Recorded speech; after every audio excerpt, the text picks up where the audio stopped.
കൊറിന്തിലെ സഭയ്ക്ക് എഴുതിയ ഒന്നാമത്തെ ലേഖനം 15-ാമത്തെ അധ്യായം അതിൻ്റെ 22-ാമത്തെ വാക്യം. വളരെ ചെറിയൊരു വാക്യമാണ്, അതൊന്ന് വായിക്കാം. ആദത്തിൽ എല്ലാവരും മരണാധീനരാകുന്നതുപോലെ ക്രിസ്തുവിൽ എല്ലാവരും പുനർജീവിക്കും. Price the Lord. അപ്പോസ്തലനായ പൗലോസ് ഈ പറഞ്ഞ വാക്യം എഴുതിയ 15-ാം അധ്യായം മുഴുവനും മരിച്ചവരുടെ പുനരുത്ഥാനം, മരിച്ചവരുടെ ഉയിർപ്പ് എങ്ങനെയുള്ളതാകും എന്ന് പഠിപ്പിക്കുകയാണ്. അതിനൊരു കാരണമുണ്ട്. കൊറിന്തിലെ സഭ ഒരു കാലത്ത് പുനരുത്ഥാനത്തിൽ വിശ്വസിച്ചിരുന്നു. എന്നാൽ അവരുടെ ഇടയിലുള്ള ചില ദുരുപദേശങ്ങൾ കാരണം അവർക്ക് ആ വിശ്വാസം നഷ്ടമായി.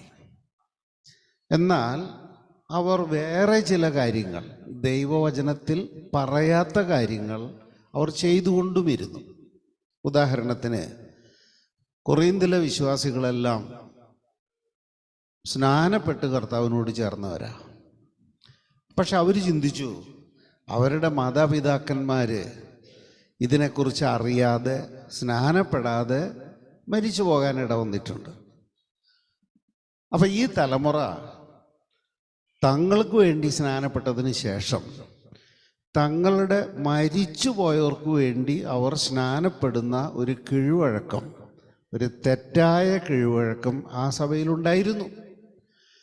അങ്ങനെ അവർ മരിച്ചവർക്ക് വേണ്ടി പോലും സ്നാനം ഏറ്റുകൊണ്ടിരുന്നപ്പോഴും അവർക്ക് അവരുടെ സ്വന്തം പുനരുത്ഥാനത്തിലുള്ള വിശ്വാസം നഷ്ടപ്പെട്ടു പോയിരുന്നു.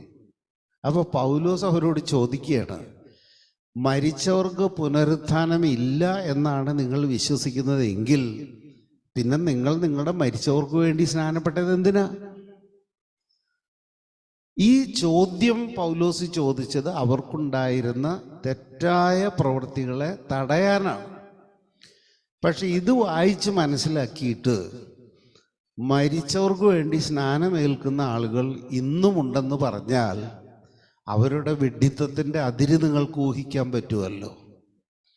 മരിച്ചവർക്ക് വേണ്ടി സ്നാനപ്പെടേണ്ട ആവശ്യമില്ല. കാരണം സ്നാനം എന്ന് പറയുന്നത് ഒരുവൻ ക്രിസ്തുവിനോട് ചേർന്ന് ക്രിസ്തുവിൻ്റെ മരണത്തിൽ പങ്കാളിയായി, ക്രിസ്തുവിൻ്റെ ശവസംസ്കാരത്തിൽ പങ്കാളിയായി, ക്രിസ്തുവിൻ്റെ പുനരുത്ഥാനത്തിൽ പങ്കാളിയാകാനാണ് സ്നാനമേൽക്കുന്നത്. എന്നാൽ അങ്ങനെ ഒരു സ്നാനത്തിൻ്റെ ആവശ്യമേ ഇല്ല, ആത്മസ്നാനം മാത്രമേ വേണ്ടൂ എന്ന് പഠിപ്പിക്കുന്ന കശ്മലന്മാരും പുതിയ നിയമസഭയിൽ ഇഷ്ടം പോലെ ഉണ്ട്. ദൈവത്തിന് സ്തോത്രം. നമ്മുടെ സഭയുടെ ഏറ്റവും പ്രത്യേകത എന്ന് പറയുന്നത്, നമ്മൾ ആരെങ്കിലും പറഞ്ഞു കേൾക്കുന്ന ഒഴുക്കിലൂടെ പോകുന്നവരല്ല. നമ്മൾ ദൈവവചനം സൂക്ഷ്മമായി പരിശോധിച്ച് കളയേണ്ടത് കളഞ്ഞ് കൊള്ളേണ്ടത് കൊണ്ട് മുന്നോട്ട് പോകുന്ന ഒരു സമൂഹമാണ്. നമ്മളൊരു ഇൻഡിപെൻഡൻ്റ് ചർച്ചായി നിൽക്കുന്നതിൻ്റെ കാരണം തന്നെ ഇതാ. കാരണം നമുക്ക് സ്വീകരിക്കേണ്ടുന്നൊരു ഉപദേശം കിട്ടിയാൽ അത് അംഗീകരിച്ച് അതിനനുസരിച്ച് പ്രവർത്തിക്കാൻ നമുക്ക് മറ്റൊരാളുടെ സമ്മതം ആവശ്യമില്ല. ദൈവത്തിന് സ്തോത്രം. ഇപ്പോൾ ബ്രദറൻ സഭയിൽ ഒരാൾക്ക് ഇങ്ങനെ മനസ്സിലായെന്ന് വെക്കുക, അവർക്ക് മനസ്സിലാകാൻ പോകുന്നില്ല. അവർ വിശ്വസിക്കുന്നതും പഠിപ്പിക്കുന്നതും മനുഷ്യൻ യേശു ക്രിസ്തുവിൽ വിശ്വസിച്ച് കഴിഞ്ഞാൽ പിന്നെ അവൻ എന്ത് നാറിയ ജീവിതം നയിച്ചാലും അവന് നിത്യജീവൻ ഉറപ്പാണ്. ഇത് തെറ്റാണെന്ന് അവരുടെ സഭയിൽ ഏതെങ്കിലും ഒരു ശുശ്രൂഷകന് മനസ്സിലായാൽ അയാൾ പറയണ്, ദേ രക്ഷ നഷ്ടപ്പെടും കേട്ടോ എന്ന് പറഞ്ഞു കഴിഞ്ഞാൽ ആ മനുഷ്യനെ അവർ പച്ചയ്ക്ക് കൊന്നു തിന്നും. കാരണം അവരുടെ ദുരുപദേശത്തിൽ അവർ ഉറച്ചുപോയി. പരിശുദ്ധാത്മ അഭിഷേകത്തിൻ്റെ ഏകവും പ്രത്യക്ഷവുമായ അടയാളമാണ് അന്യഭാഷ എന്ന് പെന്തക്കോസ്ത് സഭകൾ പഠിപ്പിക്കുന്നത് കൊണ്ട് ഇന്നും ഒരുപാട് പെന്തക്കോസ്തുകാർക്ക് സത്യം മനസ്സിലായിട്ടുണ്ട്, അന്യഭാഷയും അഭിഷേകവും തമ്മിൽ പുലബന്ധം പോലും ഇല്ല എന്ന്. എന്നാൽ അത് പ്രസംഗിക്കാൻ അവർ ധൈര്യപ്പെടില്ല. കാരണം അവരുടെ നേതാക്കന്മാർ അത് എഴുതി വെച്ചു പോയി. നമ്മളങ്ങനെ അന്ധവിശ്വാസത്തെ പിന്തുടരുന്നവരല്ല. നമ്മൾ മനസ്സിലാകാത്തൊരു കാര്യം ഇനിയും ദൈവം നമ്മെ പഠിപ്പിക്കുകയാണെങ്കിൽ നമ്മളത് ശിരസ്സു കുനിച്ചുകൊണ്ട് ഏറ്റെടുക്കും. പക്ഷെ അത് ബൈബിൾ പ്രകാരമാണോ എന്ന് നമ്മൾ ഏതെങ്കിലും ഒരു തർജ്ജമ നോക്കി പ്രസംഗിക്കില്ല. ഇപ്പോൾ ഒരു കാര്യം ഞാൻ നിങ്ങളോട് പറയാം. മത്തായിയുടെ സുവിശേഷം 5-ാം അധ്യായത്തിൽ ഇങ്ങനെ ഒരു വാക്യമുണ്ട്. മത്തായിയുടെ സുവിശേഷം 5-ാം അധ്യായത്തിൽ സഹോദരനെ വെറുക്കുന്നവൻ ന്യായവിധിക്ക് അർഹനാകും എന്നാണ് ആ വാക്യം. മത്തായിയുടെ സുവിശേഷം 5-ാം അധ്യായം അതിൻ്റെ 22-ാമത്തെ വാക്യം. എന്നാൽ ഞാൻ നിങ്ങളോട് പറയുന്നു, സഹോദരനോട് കോപിക്കുന്നവൻ ന്യായവിധിക്ക് അർഹനാകും. Praise the lord. അപ്പൊ സഹോദരനോട് കോപിക്കുന്നവൻ ന്യായവിധിക്ക് അർഹനാകും എന്നുണ്ടെങ്കിൽ ആദ്യം ആ ന്യായവിധി ഏറ്റെടുക്കേണ്ടെന്ന് യേശു ക്രിസ്തുവിന് തന്നെയോ. രണ്ടാമത് പൗലോസിനായിരിക്കും ആ ന്യായവിധി ഏറ്റെടുക്കേണ്ടി വരിക. വാസ്തവത്തിൽ ദൈവവചനത്തിൽ അങ്ങനെ ഒരു വാക്യമില്ല. എന്താണ് ആ വാക്യം? കാരണം കൂടാതെ സഹോദരനോട് കോപിക്കുന്നവൻ ന്യായവിധിക്ക് അർഹനാകുന്നതാണ്. മനസ്സിലായോ? കാരണം കൂടാതെ സഹോദരനോട് കോപിക്കുന്നവൻ ന്യായവിധിക്ക് അർഹനാകും. പക്ഷെ കാരണം കൂടാതെ എന്ന വാക്ക് നമ്മൾ വായിച്ച തർജ്ജമയിലുണ്ടോ? ഇല്ല. പക്ഷെ അനേകം തർജ്ജമകളിൽ അത് എഴുതിയിട്ടുണ്ട്. ആ പ്രസംഗം ഞാനിവിടെ പ്രസംഗിച്ചപ്പോൾ അത് കോപ്പിയെടുത്ത് മറ്റുള്ളവർക്ക് അത് തെറ്റാണെന്ന് പഠിപ്പിച്ചവർ ഈ സഭയിലുണ്ട്. അതായത് ജോസേട്ടൻ പറയണത് തെറ്റാണ്, അത് കാരണം കൂടാതെ എന്നൊന്നും ബൈബിളിലില്ല. സഹോദരനോട് കോപിച്ചിട്ടുണ്ടെങ്കിൽ അവൻ ന്യായവിധിക്ക് അർഹനാണെന്ന് പറയും.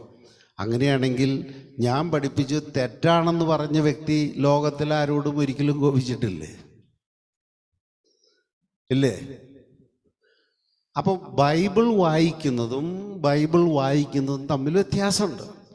കാരണം ദൈവത്തിൻ്റെ ആത്മാവ് നമ്മുടെ കൂടെ ഉള്ളത് കൊണ്ട് നമ്മൾ വായിച്ചൊരു വാക്യം തെറ്റാണെങ്കിൽ പോലും നമ്മെ ദൈവത്തിൻ്റെ ആത്മാവ് പ്രേരിപ്പിക്കും, ഇന്ന തർജ്ജമ കൂടെ ഒന്ന് എടുത്ത് വായിക്കാൻ. നമ്മളതെടുത്ത് വായിക്കുമ്പോൾ നമുക്ക് കാര്യം മനസ്സിലാകും. ദൈവത്തിന് സ്തോത്രം. ഇതിന് എത്ര ഉദാഹരണം വേണമെങ്കിലും പഴയ നിയമത്തിൽ നിന്ന് എടുക്കാം. പക്ഷേ നമുക്ക് നമ്മുടെ വിഷയമായി മുന്നോട്ട് പോകേണ്ടതുള്ളത് കൊണ്ട് ഞാനതോടെ നിർത്തുകയാണ്. ദൈവത്തിന് സ്തോത്രം. അപ്പം നമ്മളിവിടെ ഏതെങ്കിലും ഒരു സഭ സ്ഥാപിച്ചു വച്ചിരിക്കുന്ന ഉപദേശത്തെ പിൻപറ്റുന്നില്ല, ഇനി പിൻപറ്റാൻ ഉദ്ദേശിക്കുന്നുമില്ല. നമുക്ക് നമ്മുടേതായ ഒരു വഴിയുണ്ട്. അത് ദൈവം നമ്മെ നടത്തും എന്നൊരു വിശ്വാസമാണ്. കാരണം എട്ടും പൊട്ടും തിരിയാത്ത ഒരു കഴുതയായ എന്നെ ഈ സഭയുടെ മൂപ്പനായി ദൈവം നിയമിച്ചപ്പോൾ ദൈവത്തിനൊരു പദ്ധതിയുണ്ട്. അത് ദൈവം എന്നെ നടത്തും എന്നുള്ളതാണ്. ഇന്ന് വരെ നടത്തിയിട്ടുണ്ട്, നാളെയും നടത്തും. ദൈവത്തിന് സ്തോത്രം. അപ്പോൾ പൗലോസ് അപ്പോസ്തലൻ ആ സഭയിലുണ്ടായിരുന്ന തെറ്റുകൾ അവരുടെ മുഖത്തു നോക്കി വിളിച്ചു പറഞ്ഞു. മരിച്ചവർക്ക് പുനരുത്ഥാനമില്ലെങ്കിൽ നിങ്ങളുടെ വിശ്വാസം വ്യർത്ഥമാണ്. യേശുക്രിസ്തു മരിച്ചവരുടെ ഇടയിൽ നിന്ന് ഉയർപ്പിക്കപ്പെട്ടിട്ടില്ലെങ്കിൽ നമ്മളും ഉയർപ്പിക്കപ്പെടില്ല. അങ്ങനെയാണെങ്കിൽ പിന്നെ നമ്മുടെ വിശ്വാസം കൊണ്ട് എന്താ നേട്ടം? നമുക്ക് തിന്നുകയും കുടിക്കുകയും ഇഷ്ടംപോലെ ജീവിക്കുകയും ചെയ്തുകൂടെ? നമ്മുടെ മരണത്തോടെ എല്ലാം അവസാനിക്കുകയാണെങ്കിൽ പിന്നെന്തിനാണ് ഒരു പുനരുത്ഥാനവും ഒരു പ്രത്യാശയും? പക്ഷെ അങ്ങനെയല്ലല്ലോ. ദൈവവചനം പഠിപ്പിക്കുന്നത് ദാവീദിൻ്റെ സന്തതിയായി അവൻ മനുഷ്യരൂപത്തിൽ ഈ ഭൂമിയിൽ അവതരിച്ചു, പരിശുദ്ധനായി ജീവിച്ചു. പന്തിയോസ് പീലാത്തോസിൻ്റെ കാലത്ത് വിചാരണ ചെയ്ത പീലാത്തോസിന് പോലും ഒരു കുറ്റവും അവനിൽ കണ്ടിട്ടില്ല എങ്കിലും അവനെ ക്രൂശിക്കാനായിട്ട് ഏൽപ്പിച്ചു കൊടുത്തു. അവൻ ക്രൂശിക്കപ്പെട്ടു, മരിച്ചടക്കപ്പെട്ടു. എന്നാൽ തിരുവെഴുത്തിൻ പ്രകാരം 3-ാം നാൾ ഉയർത്തെഴുന്നേറ്റു. ശിഷ്യന്മാർ കാണുക സ്വർഗത്തിലേക്ക് എഴുന്നള്ളി ഇന്നും ശക്തിയുടെ വലതുഭാഗത്തിരുന്ന് എനിക്കും നിനക്കും വേണ്ടി മാധ്യസ്ഥം ചെയ്യുന്നു. താമസം വിനാ തന്നെ വിശ്വസിച്ച് വിശുദ്ധിയിൽ ജീവിക്കുന്നവരെ ചേർക്കാൻ അവൻ മധ്യാകാശത്തിൽ വരും. അതാണ് നമ്മുടെ വിശ്വാസം. അപ്പോൾ മനുഷ്യർക്ക് ഉയർപ്പുണ്ട് എന്ന് തന്നെയാണ് നമ്മൾ വിശ്വസിക്കുന്നത്. അപ്പം ആരെങ്കിലും ചോദിക്കും, മരിച്ചിട്ട് ഉയർത്ത ആരെയും നീ കണ്ടിട്ടുണ്ടോ? വേണ്ടല്ലോ. വിശ്വാസം എന്ന് പറയുന്നത് കണ്ടിട്ടുണ്ടാകുന്ന ഒന്നല്ല. വിശ്വാസം എന്നത് കാണപ്പെടാത്തവ ഉണ്ട് എന്ന ബോധ്യവും പ്രത്യാശിക്കുന്നത് ലഭിക്കും എന്ന ഉറപ്പുമാണ്. ആ ഉറപ്പ് എന്ന് പറയുന്നത് എനിക്കൊരു മെർസിഡീസ് കാർ കിട്ടും എന്ന് ഞാൻ വിശ്വസിക്കുന്നതല്ല. അത് കാണപ്പെടാത്തവ എന്ന് പറയുന്നത് നിത്യജീവൻ. അത് ലഭിക്കാൻ യോഗ്യമായ വിധത്തിൽ ഞാൻ എങ്ങനെ ജീവിക്കണം, അത് ഈ പുസ്തകത്തിൽ എഴുതി വച്ചിട്ടുണ്ട്. അതനുസരിച്ച് ജീവിച്ചാൽ എനിക്ക് നിത്യജീവൻ ഉണ്ട് ഉണ്ട് ഉണ്ട്. അതാണ് വിശ്വാസം. അവിടെ പോയി മടങ്ങി വന്നവരൊന്നും നമ്മളോട് സാക്ഷ്യം പറഞ്ഞിട്ടുമില്ല, ഇനി പറയുകയില്ല. അപ്പോൾ ഇവിടെ നമ്മൾ 2 വ്യക്തികളെ എടുത്ത് പഠിക്കണം. ഒന്ന് ആദം. ആദത്തിൽ ജീവിക്കുന്നവർ. കാരണം നമ്മളൊക്കെ ജനിച്ചത് ആദത്തിലാണ്. പക്ഷെ ആ ആദം നമ്മെക്കാളൊക്കെ വളരെ ശ്രേഷ്ഠനായിരുന്നു. ആദം ഒരു സ്ത്രീയിൽ നിന്ന് ജനിച്ചവനല്ല. ഒരു സ്ത്രീ പ്രസവിക്കാതെ ഈ ഭൂമിയിൽ നടന്ന ഏക മനുഷ്യൻ ആദമാണ്. യേശു ക്രിസ്തുവിനെ പോലും ഒരു സ്ത്രീ പ്രസവിച്ചതാണ്. അപ്പം ആ നിലയിൽ ആദത്തിന് ഒരുപാട് യോഗ്യതകളുണ്ടായിരുന്നു. 2, ആദത്തിന് ദൈവവുമായി മുഖാമുഖമുള്ളൊരു കൂട്ടായ്മയുണ്ടായിരുന്നു. കാരണം ആദത്തെ ദൈവം തൻ്റെ മഹത്വത്തിൽ സൃഷ്ടിച്ചിരുന്നത് കൊണ്ട് മഹത്വപൂർണനായ ദൈവത്തെ നേരിട്ട് കണ്ട് സംവദിക്കാൻ ആദാമിനും അവയ്ക്കും കഴിയുമായിരുന്നു. അവർ തേജസ്സിലായിരുന്നു. മനസ്സിലായോ? ഈ ഭാഗ്യമൊന്നും നിർഭാഗ്യവശാൽ നമുക്ക് കിട്ടിയിട്ടില്ല. കാരണം നമ്മൾ ജനിച്ചത് തന്നെ പാപികളായിട്ടാണ്. മനസ്സിലായോ? അപ്പം നമ്മെക്കാൾ ഒരുപാട് ശ്രേഷ്ഠത ഉണ്ടായിരുന്ന ആളുകളാണ് നമ്മുടെ പൂർവ്വപിതാവായ ആദവും അവൻ്റെ ഭാര്യയായ ഹൗവയും. പക്ഷേ അവർ പിഴച്ചുപോയി. സർപ്പം അവരെ വഞ്ചിച്ചു. അവരെ വഞ്ചിച്ചു എന്നതിനേക്കാൾ സർപ്പം ഹൗവയെ വഞ്ചിച്ചു. ഹൗവ അവളുടെ ഭർത്താവായ ആദാമിനെയും വഞ്ചിച്ചു. ഇത് വലിയൊരു താക്കീതാണ്. നമ്മെ ആരെങ്കിലും വഞ്ചിക്കുന്നുണ്ടോ എന്ന് നോക്കാൻ നമ്മൾ ബാധ്യസ്ഥരാണ്. അതിപ്പോൾ ഭാര്യ ആയിക്കൊള്ളണമെന്നൊന്നുമില്ല, മറ്റാർക്ക് വേണമെങ്കിലും നമ്മെ വഞ്ചിക്കാം. ചക്കരവാക്ക് പറഞ്ഞ് മുഖസ്തുതി പറഞ്ഞ് നമ്മെ വഞ്ചിക്കാം. അങ്ങനെയുള്ള ആളുകളെക്കുറിച്ച് അപ്പസ്തോലനായ പൗലോസ് നമുക്ക് മുന്നറിയിപ്പ് തരുന്നുണ്ടല്ലോ. റോമക്കാർക്ക് എഴുതിയ ലേഖനത്തിൻ്റെ അവസാന ഭാഗത്ത് പൗലോസ് അപ്പസ്തോലൻ അങ്ങനെ ഒരു കൂട്ടരെക്കുറിച്ച് നമ്മളോട് പറയുന്നുണ്ട്.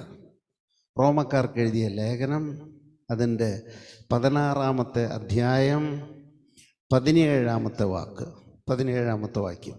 സഹോദരരെ, നിങ്ങൾ പഠിച്ച തത്വങ്ങൾക്ക് വിരുദ്ധമായി പിളർപ്പുകളും ദുർമാതൃകകളും ഉണ്ടാക്കുന്നവരെ ശ്രദ്ധിച്ചു കൊള്ളണമെന്ന് ഞാൻ നിങ്ങളോട് അപേക്ഷിക്കുന്നു. നിങ്ങൾ പഠിച്ച തത്വം, മനസ്സിലാക്കിയിരിക്കുന്ന കാര്യങ്ങൾക്ക് വിരുദ്ധമായി പിളർപ്പുണ്ടാക്കുക, ദുർമാതൃക കാണിച്ചു തരിക, അങ്ങനെ ഉണ്ടാക്കുന്നവരെ സൂക്ഷിക്കണം.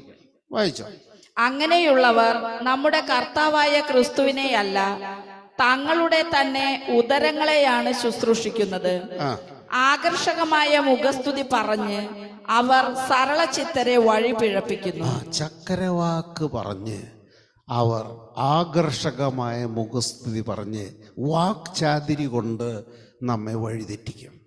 അങ്ങനെയുള്ളവരെ കുറിച്ച് നമുക്കൊരു മുൻകരുതൽ വേണം.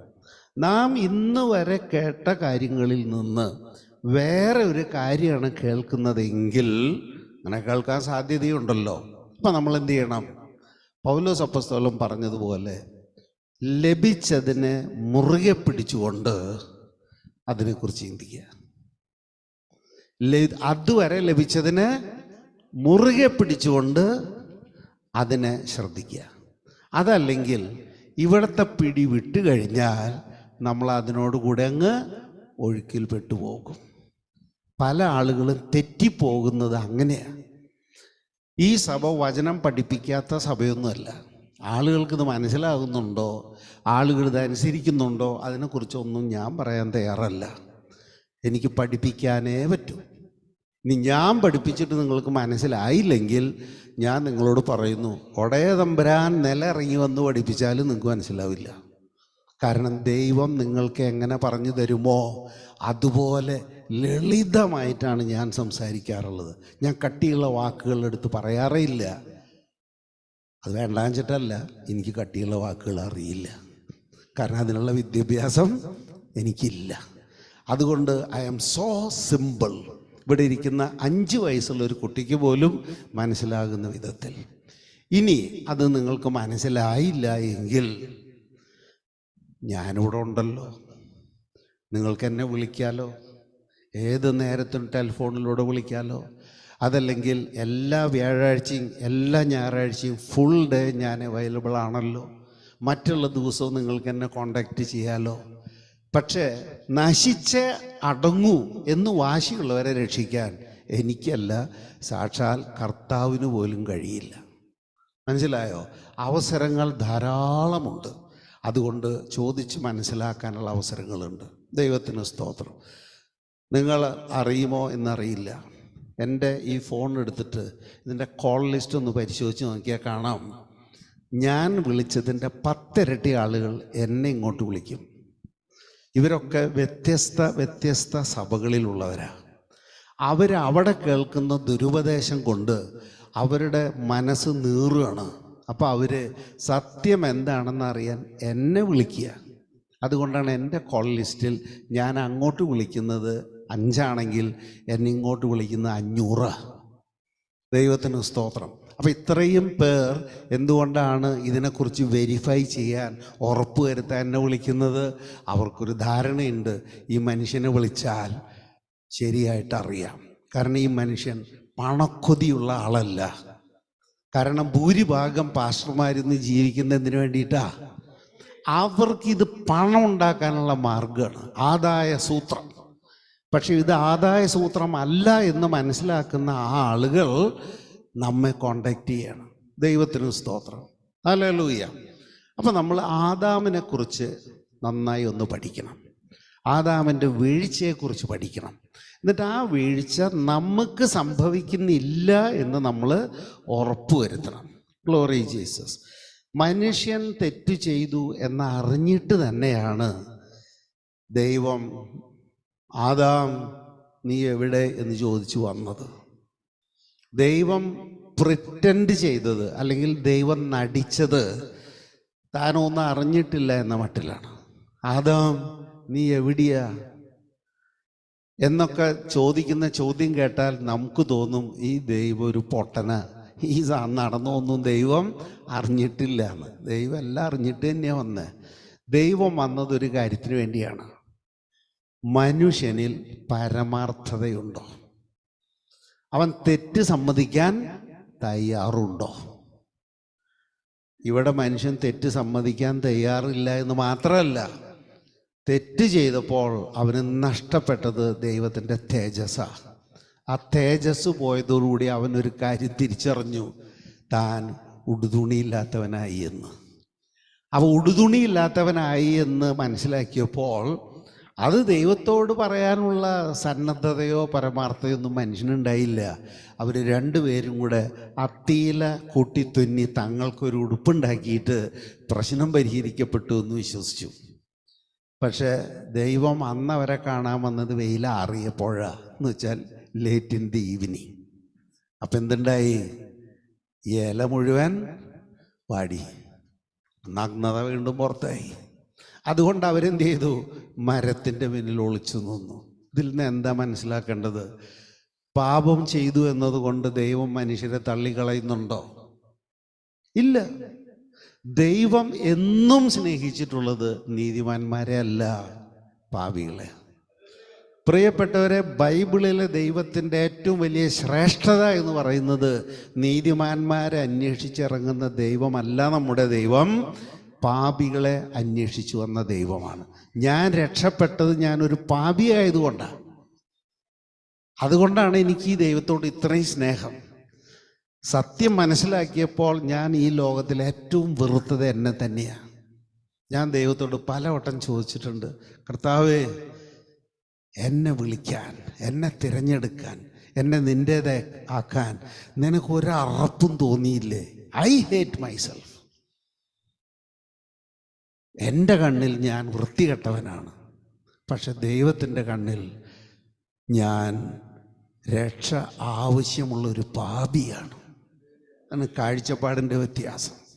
അങ്ങനെ ആ ദൈവം എന്നെ തേടി വന്നതാ, ഞാൻ ദൈവത്തെ അന്വേഷിച്ച് കണ്ടെത്തിയതല്ല. ദൈവത്തിന് സ്തോത്രം. ആദാമിൻ്റെ അടുക്കിലേക്കും ദൈവം വന്നപ്പോൾ ദൈവം ആദാമിൽ നോക്കിയത്, ഇവന് പരമാർത്ഥതയുണ്ടോ? ഇവൻ തൻ്റെ ആവശ്യം എന്നോട് പറയുമോ? പക്ഷേ ആദാം ഭൂലോക കള്ളനായിരുന്നു. അവർ ദൈവത്തോട് തൻ്റെ വീഴ്ച ഏറ്റു പറഞ്ഞില്ല. മറിച്ച് ദൈവത്തിന് നേരെ അവൻ വിരൽ ചൂണ്ടി. അവൻ പറഞ്ഞു, നീ എനിക്കൊരു സ്ത്രീയെ കൂട്ടിന് തന്നില്ലേ? ഉവ്വ്. അതിനു മുമ്പ് ഞാൻ വല്ല കുഴപ്പമുണ്ടാക്കിയിട്ടുണ്ടോ? ഇല്ല. അപ്പം ആരാ ഞാൻ ചെയ്ത തെറ്റിന് ഉത്തരവാദി? നീയാ. നീ എനിക്ക് കൂട്ടിന് തന്ന ആ സ്ത്രീ നിമിത്തമാണ് ഞാനിപ്പോൾ ഈ അവസ്ഥയിലായത്. അതുകൊണ്ട് തെറ്റിൻ്റെ ഉത്തരവാദി ഞാനല്ല, നീയാ. പ്രിയപ്പെട്ടവരെ, നിങ്ങളും ഞാനും ഇന്ന് ഇതേ അവസ്ഥയിലല്ലേ? ചെയ്ത തെറ്റ് ആരെങ്കിലും എപ്പോഴെങ്കിലും സമ്മതിക്കുമോ? എപ്പോഴെങ്കിലും സമ്മതിക്കുമോ?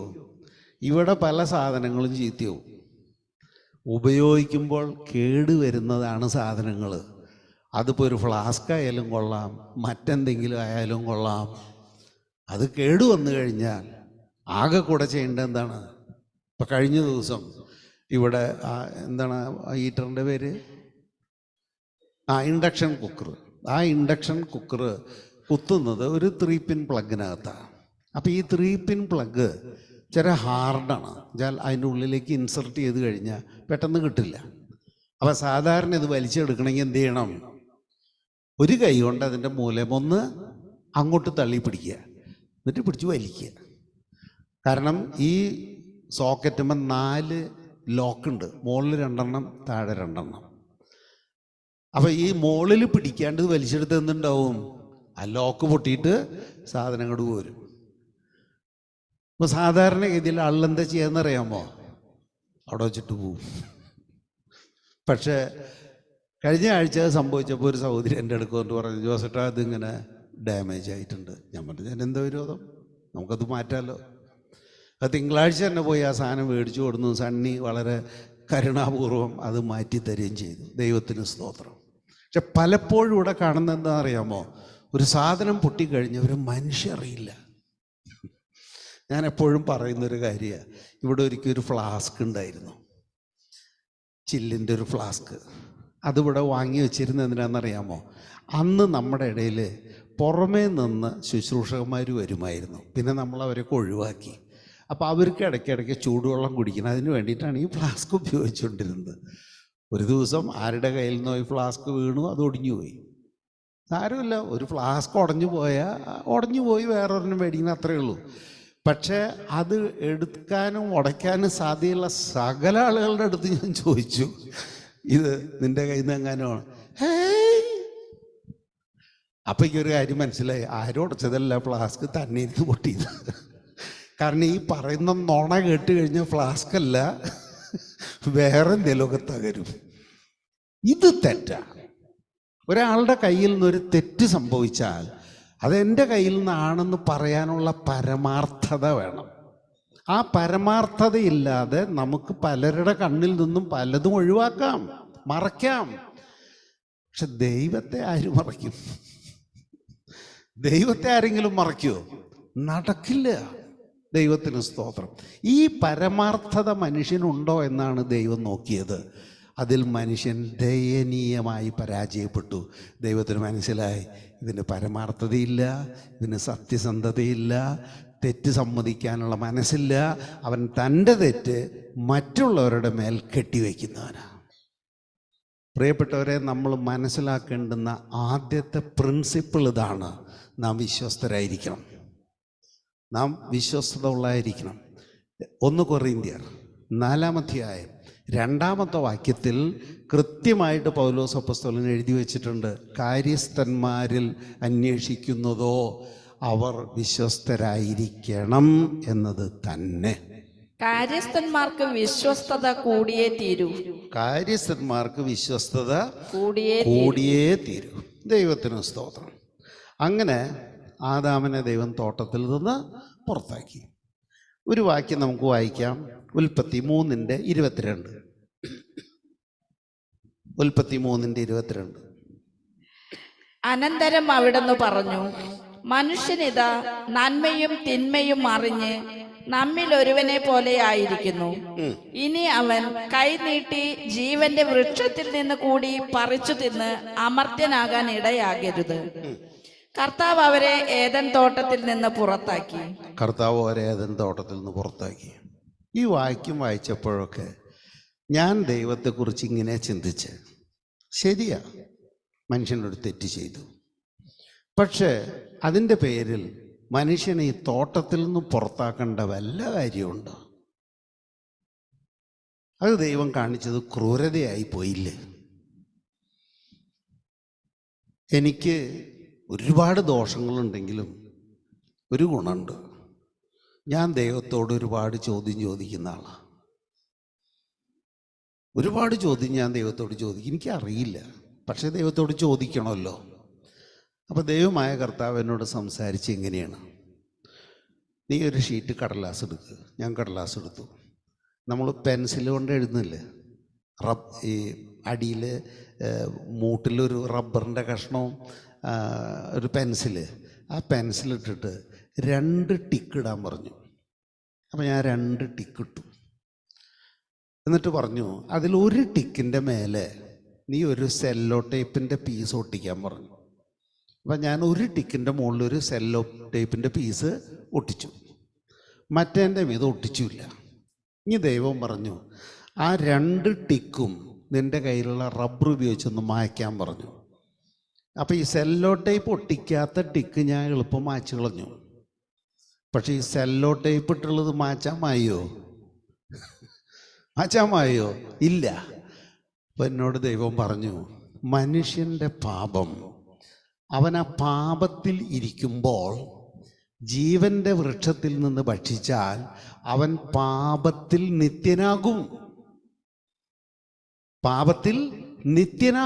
പിന്നെ അവനെ എനിക്ക് വീണ്ടെടുക്കാൻ പറ്റില്ല.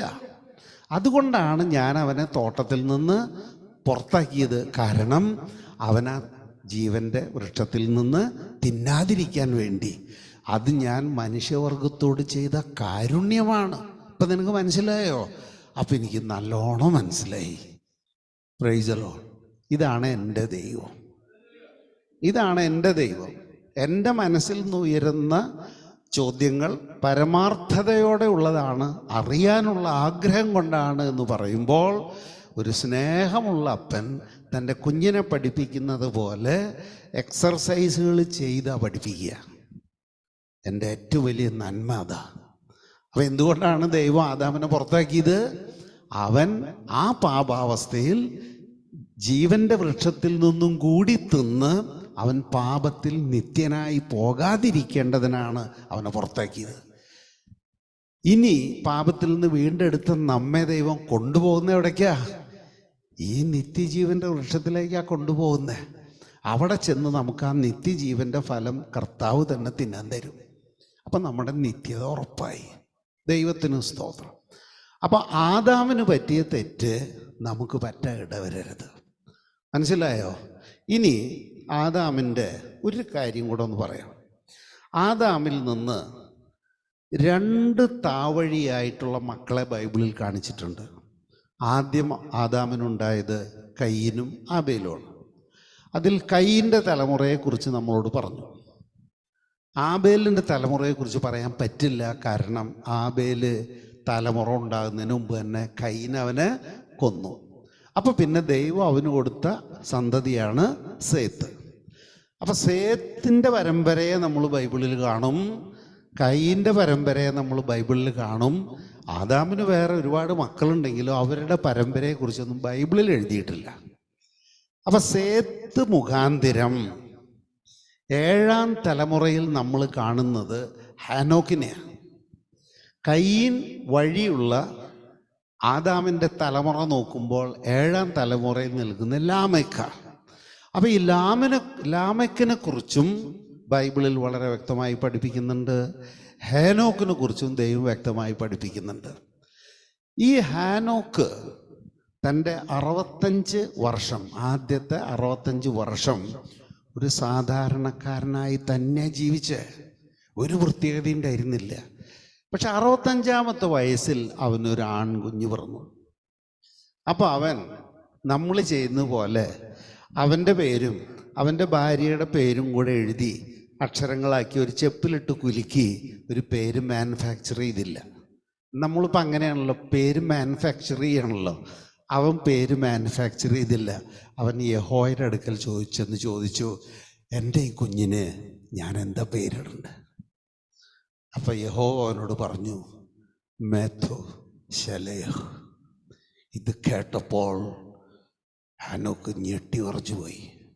കാരണം ഇവന് ശേഷം പ്രളയം. അപ്പം ദൈവം ഈ പറഞ്ഞു കൊടുത്ത പേര് മോനിട്ടു എന്ന് മാത്രമല്ല, അവൻ യഹോവയോട് ചോദിച്ചു കാണും, എന്താ ഇങ്ങനത്തെ ഒരു പേര്? മരണത്തെക്കുറിച്ച് പറയാൻ എന്തിനാ എൻ്റെ മോൻ്റെ ഒരു പേര്? അപ്പം ദൈവം അവനോട് പറഞ്ഞു കൊടുത്തു, ഞാൻ മനുഷ്യവംശത്തെ നശിപ്പിക്കാൻ പോവുകയാണ്. എന്ന് നശിക്കുന്നറിയാമോ? നിന്റെ ഈ മകൻ മരിച്ചാൽ വെള്ളപ്പൊക്കം, പിന്നെ ഈ ഭൂമിയെ കംപ്ലീറ്റ് ഞാൻ നശിപ്പിക്കാൻ പോകണമെന്ന് പറഞ്ഞു.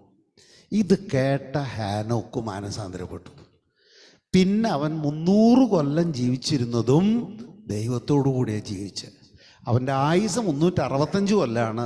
അതിൽ 65 കൊല്ലം അവൻ ജീവിച്ചത് എന്നെ പോലെ നിങ്ങളെ പോലെയൊക്കെ തന്നെയാണ്. പക്ഷെ ഒരൊറ്റ മുന്നറിയിപ്പ് അവന് കിട്ടി, അവൻ മാനസാന്തരപ്പെട്ട് ദൈവത്തോടു കൂടെ നടന്നു.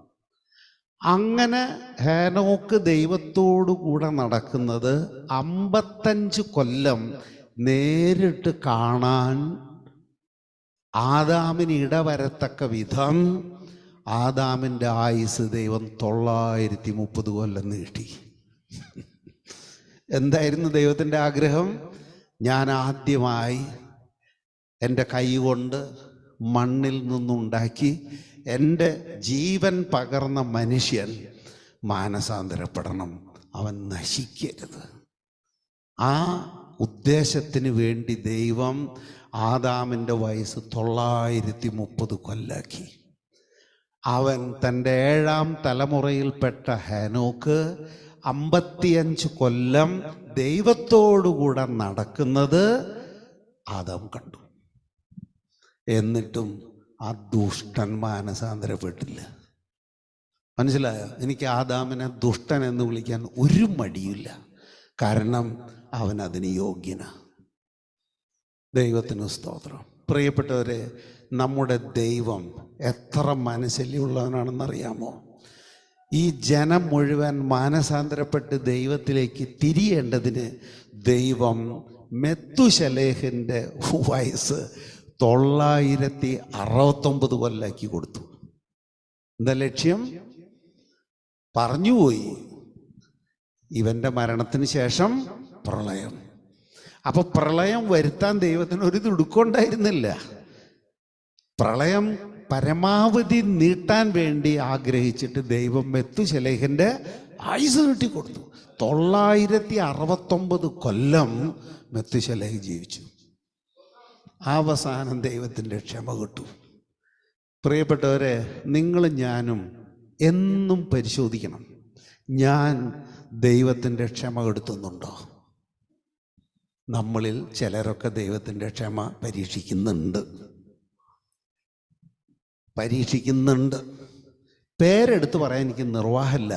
അതുകൊണ്ട് നിങ്ങളിൽ പലർക്കും ഹൃദയത്തിൽ കുത്തുകൊള്ളുന്ന വിധം തന്നെയാണ് ഞാൻ ഇന്ന് സംസാരിക്കുക. And I guarantee you this is the last. ഇന്നേക്ക് ശേഷം ഞാൻ നിങ്ങളെ ഇങ്ങനെ താക്കീത് ചെയ്യില്ല. കാരണം നശിക്കണമെന്ന് വാശിയുള്ളവൻ നശിക്കട്ടെ. അതുകൊണ്ട് ഈ സീരീസിലെ അവസാനത്തെ പ്രസംഗം അത്. അതുകൊണ്ട് പേരെടുത്ത് പറയാൻ എനിക്ക് നിർവാഹമില്ലാത്തതുകൊണ്ട് ഞാൻ പേരെടുത്ത് പറയുന്നില്ല. പക്ഷേ ചിലരുടെ പേരൊക്കെ ഞാൻ പറയും. അത് ഇവിടെ ഉള്ളവരുടെ അല്ല. നിങ്ങളുടെ നെഞ്ചിരിപ്പ് കൂടണ്ട, ഹാർട്ട് അറ്റാക്ക് വന്നിട്ട് വീഴുകയും വേണ്ട. ഇവിടെ ഉള്ള ആരുടെയും പേര് ഞാൻ പറയില്ല, പക്ഷേ കുറേ ആളുകളുടെ പേര് ഞാൻ പറയും. എന്തിനാണെന്നറിയാമോ? നിങ്ങൾക്ക് അവരെയൊക്കെ ഒന്ന് പോയി കാണാം. അവർ ഈ സഭയിലുണ്ടായിരുന്നപ്പോൾ എന്തായിരുന്നു അവരുടെ അവസ്ഥ, വിട്ടുപോയി ഇപ്പോൾ അവരുടെ നാശകരമായ അവസ്ഥ എന്താണ്, അത് നിങ്ങളുടെ കണ്ണുകൊണ്ട് കണ്ട് ബോധ്യപ്പെടാൻ വേണ്ടിയാണ് ഞാൻ അത് പറയുന്നത്. അവരെ ദുഷിക്കാനല്ല, എനിക്ക് അവരെക്കുറിച്ച് ചിന്തയില്ല, അവരുടെ കണക്ക് കൊടുക്കാൻ ഞാൻ ബാധ്യസ്ഥനല്ല, പക്ഷെ നിങ്ങളുടെ കണക്ക് കൊടുക്കാൻ ഞാൻ ബാധ്യസ്ഥനാണ്. ദൈവത്തിന് സ്തോത്രം, ഹല്ലേലൂയ. അപ്പം ദൈവം ആദാമിനോട് കാണിക്കാവുന്നതിൻ്റെ മാക്സിമം ചെയ്തു. പക്ഷെ ആദം ഒരിക്കലും മാനസാന്തരപ്പെട്ടില്ല. ആദത്തിൻ്റെ നാശത്തിന് വേറെ ഒരാൾ ഉത്തരവാദിയല്ല, അത് ആദം മാത്രമാണ്. Glory Jesus. ഇനി നമുക്ക് നമ്മുടെ വഴിയിലേക്കൊന്ന് വരാം. നമ്മുടെ ഗുണം എന്ന് പറയുന്നത് ദൈവത്തിൻ്റെ ഛായയിലേക്ക് മാറാൻ ദൈവം നമുക്ക് അവസരം തന്നു. നമ്മൾ ആരുടെ ഛായയിലാണ് ഇരുന്നിരുന്നത്? ആദാമിൻ്റെ ഛായയിൽ. കാരണം ദാവീദ് എഴുതിയ 51-ാം സങ്കീർത്തനത്തിൽ ഇങ്ങനെ ഒരു വാക്യമുണ്ട്: എൻ്റെ അമ്മയുടെ ഉദരത്തിൽ ഉരുവായപ്പോഴേ ഞാൻ പാപിയാണ്, പാപത്തിലാണ് ഞാൻ പിറന്നത് തന്നെ. അങ്ങനെ ഒരു വാക്യമില്ലേ? ഒന്ന് വായിച്ചേ. പാപത്തോടെയാണ് ഞാൻ പിറന്നത്, അമ്മയുടെ ഉദരത്തിൽ ഉരുവായപ്പോഴേ ഞാൻ പാപിയാണ്. Price the Lord. ഇത് ദാവീദിന് മാത്രമൊന്നല്ല ബാധകം. ഇന്ന് ഈ ഭൂമിയിൽ ജനിച്ചു വീഴുന്ന ഓരോ കുഞ്ഞുങ്ങളും ആദാമിൻ്റെ ഛായയിലാണ് പിറക്കുന്നത്. അതിന് ഒരു സംശയം വേണ്ട. നമുക്ക് 2 വചനം എടുത്താൽ അത് മനസ്സിലാകും. ഒന്ന്, ഉൽപ്പത്തി 1-ാം അധ്യായം അതിൻ്റെ 27-ാമത്തെ വാക്യം. അങ്ങനെ ദൈവം തന്റെ ഛായയിൽ മനുഷ്യനെ സൃഷ്ടിച്ചു. തൻ്റെ ഛായയിൽ മനുഷ്യനെ സൃഷ്ടിച്ചു. മതി.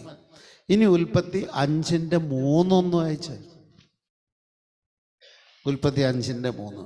ആദത്തിന് 130 വയസ്സായപ്പോൾ അവന്റെ സാദൃശ്യത്തിലും ഛായയിലും ഒരു പുത്രൻ ജനിച്ചു. Price the lord. അപ്പൊ ആദാം ജന്മം കൊടുത്തതൊക്കെ ആരുടെ ഛായയിലാ? ആദത്തിന്റെ ഛായയിലാ. ദൈവം ആദാമിന് ജന്മം കൊടുത്തത് ആരുടെ ഛായയിലാ? അത് ദൈവത്തിന്റെ ഛായയിലാ. അപ്പോൾ മനുഷ്യൻ പാപം ചെയ്യുന്നതിന് മുമ്പ് അവന് ദൈവത്തിന്റെ ഛായയും ഹിസ് ലൈക്ക്നെസ് ആൻഡ് ഇമേജ് ആയിരുന്നു. പക്ഷെ പാപം ചെയ്തു കഴിഞ്ഞപ്പോൾ അവൻ ദൈവസന്നിധിയിൽ നിന്ന് തള്ളപ്പെടുകയും അവൻ ജന്മം കൊടുത്തത് മുഴുവനും അവൻ്റെ ഛായയിലും സാദൃശ്യത്തിലാണ്. ഇപ്പം ഞാൻ എൻ്റെ മക്കൾക്ക് ജന്മം കൊടുത്തപ്പോൾ അവരാരുടെ ഛായയിലാ? ആരുടെ ഛായയിലാ? ആദാമിൻ്റെ ഛായയിൽ. കാരണം ഞാൻ ഇരിക്കുന്ന ആദാമിൻ്റെ ഛായയിലാണെങ്കിൽ എനിക്കെങ്ങനെയാ ദൈവത്തിൻ്റെ ഛായയിൽ അവർക്ക് ജന്മം കൊടുക്കാൻ പറ്റുക? മനസ്സിലായോ? ഈ അവസ്ഥയ്ക്ക് ഒരു പ്രത്യേകതയുണ്ട്. നന്മ ചെയ്യണമെന്ന് ആഗ്രഹിക്കാം, ചെയ്യാൻ പറ്റില്ല. തിന്മ ചെയ്യാതിരിക്കണം എന്ന് ആഗ്രഹിക്കാം, ചെയ്യാതിരിക്കാനും പറ്റില്ല. ഇതിനെക്കുറിച്ച് പൗലോസ് റോമ ലേഖനത്തിൽ വളരെ വ്യക്തമായി പഠിപ്പിക്കുന്നുണ്ട്. നമുക്കത് എടുക്കേണ്ട കാര്യമല്ല, ഞാൻ പറഞ്ഞു പോകാം. പൗലോസ് അപ്പോസ്തലൻ പറയാണ്, ഞാൻ ഇച്ഛിക്കാത്തതാണ് ഞാൻ ചെയ്യുന്നത് എങ്കിൽ അതൊരിക്കലും ഞാനല്ല ചെയ്യുന്നത്, പിന്നെയോ എന്നിൽ വസിക്കുന്ന പാപമാണ്. പാപങ്ങളല്ല, പാപം ഏകവചനത്തിലാണ് പറഞ്ഞിരിക്കുന്നത്. ആ പാപമാണെങ്കിൽ നിങ്ങളും ഞാനും ചെയ്തതുമല്ല. ആദാം ചെയ്ത പാപം നമ്മിലുരുവായി. മനസ്സിലായോ? നമ്മൾ കണ്ടിട്ടുണ്ടാവും, ഈ കാലത്ത് നീലമാങ്ങ വരുന്നുണ്ട്. ഈ നീലമാങ്ങ മുറിച്ച് നോക്കുമ്പോൾ അതിൻ്റെ ഉള്ളിൽ ഒരു വണ്ട് പുറത്തേക്ക് വരുന്നതാണ്. കണ്ടിട്ടുണ്ട? ഈ വണ്ട് അതിൻ്റെ ഉള്ളിലേക്ക് പോയത് ഏത് വഴിയാ? ആ മാങ്ങയുമ്പോൾ നിങ്ങൾ മൈക്രോസ്കോപ്പ് വെച്ച് നോക്കിക്കോ, ഒരു സൂചിയുടെ പഴുത് പോലും കാണില്ല. പിന്നെ ഇങ്ങനെ ഈ വണ്ട് അതിൻ്റെ ഉള്ളിലേക്ക് കിടന്ന്. ഇത് പൂവുണ്ടായ സമയത്ത് ഈ വണ്ട് ജനിക്കാൻ കാരണമായ അവൻ്റെ അമ്മ പൂവിൽ നിന്ന് തേൻ കുടിക്കുകയും ഒരു മുട്ട അതിനകത്ത് ഇടുകയും ചെയ്തു. മനസ്സിലായോ? ഏതൊരു സാധനത്തിൻ്റെ ന്യൂക്ലിയസ് എന്ന് പറയുന്നത് മാങ്ങയെ സംബന്ധിച്ചിടത്തോളം അതിൻ്റെ അണ്ടിയാണ്, മാങ്ങയണ്ടി. അപ്പം ഈ ഭ്രൂണം അതിനകത്തിരുന്ന് വളർന്ന് വളർന്ന് വളർന്ന് വണ്ടാകാൻ നിശ്ചിത സമയം വേണം, പുഴുവാകാനും നിശ്ചിത സമയം വേണം. ഇത് ഈ മാങ്ങ കച്ചവടം ചെയ്യുന്ന കൃഷിക്കാർക്കറിയാം. അപ്പം അവരെന്ത് ചെയ്യും? മാങ്ങ മൂക്കുന്നതിന് ഇനിയും 10 ദിവസം ഉള്ളപ്പോൾ അവരിത് പൊട്ടിച്ചെടുക്കും. എന്നിട്ട് ആർട്ടിഫിഷ്യലി ചൂട് കൊടുത്ത് ഇതിനെ പഴുപ്പിക്കും. പൂണ്ട് തിന്നുമ്പോൾ ഇതിനകത്ത് പുഴുണ്ടാവില്ല, ഇതിനകത്ത് വണ്ടുണ്ടാവില്ല. പക്ഷെ മുഴുവൻ മൂത്ത് പഴുത്താണ് പൊട്ടിച്ചെങ്കിൽ നമുക്ക് തിന്നേണ്ടി വരുമോ? തിന്നേണ്ടി വരില്ല. കാരണം പുഴു പുറത്തേക്ക് വന്നിട്ടുണ്ടാവും. ഇതാണ് ഈ മുക്കാ മൂപ്പിൽ മാങ്ങ പൊട്ടിച്ച് വിൽക്കുന്നതിൻ്റെ രഹസ്യം. ദൈവത്തിന് സ്തോത്രം. മനസ്സിലായോ? അപ്പോൾ പാപം പിറവി കൊള്ളുന്നത് നമ്മൾ ഈ ഭൂമിയിൽ വന്ന് കന്നായ്മത്തരങ്ങൾ കണ്ടുപഠിച്ചിട്ടല്ല നമ്മൾ പാപിയായി തീരുന്നത്. നാം ഉരുവാകുമ്പോഴേ തന്നെ പാപം നമ്മുടെ ഉള്ളിലുണ്ട്. ആ പാപം നമ്മൾ ചെയ്തതല്ല, ആദാമിൻ്റെ പാപ. ആ ആദാമിൻ്റെ പാപത്താൽ നാം നശിക്കാതിരിക്കേണ്ടതിന് ദൈവം നമുക്കൊരു പുതുജനനം തന്നു, ഒരു വീണ്ടും ജനനം തന്നു. ഇപ്പം എനിക്ക് മനസ്സിലാകുന്നത് പോലെ നിങ്ങൾ ഞാനും ഒക്കെ വീണ്ടും ജനിച്ചവരാ. At least I hope so. ആണോ അല്ലയോ എന്നുള്ളത് വേറെ കാര്യം. മനസ്സിലായോ? ഞാൻ വീണ്ടും ജനിക്കുമ്പോൾ എന്ന് വെച്ചാൽ അതിനൊരു മാർഗ്ഗമുള്ളൂ. അവനെ കൈക്കൊണ്ട് അവൻ്റെ നാമത്തിൽ വിശ്വസിക്കുന്ന ഏവർക്കും ദൈവമക്കളാകാൻ അവൻ അധികാരം തന്നു. ആ അധികാരത്താലാണ് നാം വീണ്ടും ജനിക്കുന്നത്.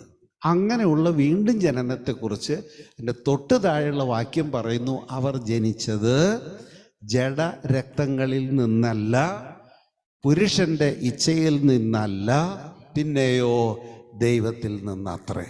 ആ വീണ്ടും ജനനം പ്രാപിക്കുമ്പോൾ നാം ക്രിസ്തുവിന് സമന്മാരാകുന്നു. ക്രിസ്തു ദൈവത്തെ അപ്പ എന്ന് വിളിക്കുന്നത് പോലെ നമുക്കും അപ്പ എന്ന് വിളിക്കാനുള്ള സ്വാതന്ത്ര്യം കിട്ടുന്നത് വീണ്ടും ജനനത്തിലൂടെയാണ്. ഇതിനെക്കുറിച്ചാണ് ഹെബ്രായർക്ക് എഴുതിയ ലേഖനം 2-ാം അധ്യായത്തിൽ കൃത്യമായിട്ട് പൗലോസ് അപ്പോസ്തലൻ എഴുതി വച്ചിരിക്കുന്നത്. ഹെബ്രായർക്ക് എഴുതിയ ലേഖനം 2-ാമത്തെ അധ്യായം അതിൻ്റെ 11-ാമത്തെ വാക്യം. വിശുദ്ധീകരിക്കുന്നവനായ ക്രിസ്തുവിനും വിശുദ്ധീകരിക്കപ്പെടുന്ന നമുക്കും ഉത്ഭവിക്കുന്നത് ഒരുവനിൽ നിന്നു തന്നെ, ഒരേ പിതാവിൽ നിന്ന് തന്നെ. അതിനാൽ അവരെ സഹോദരർ എന്ന് വിളിക്കാൻ അവൻ ലജ്ജിച്ചില്ല. Price the Lord. അതുകൊണ്ട് യേശു ക്രിസ്തു പാപത്തിൽ നിന്ന് മോചനം നേടി പുതുജനനം പ്രാപിച്ച എന്നെയും നിന്നെയും അനിയത്തി എന്ന് വിളിക്കാൻ യേശുവിന് യാതൊരു ലജ്ജയും ഇല്ല. അങ്ങനെയാണെങ്കിൽ ഒരു കാര്യം നമ്മൾ മനസ്സിലാക്കണം.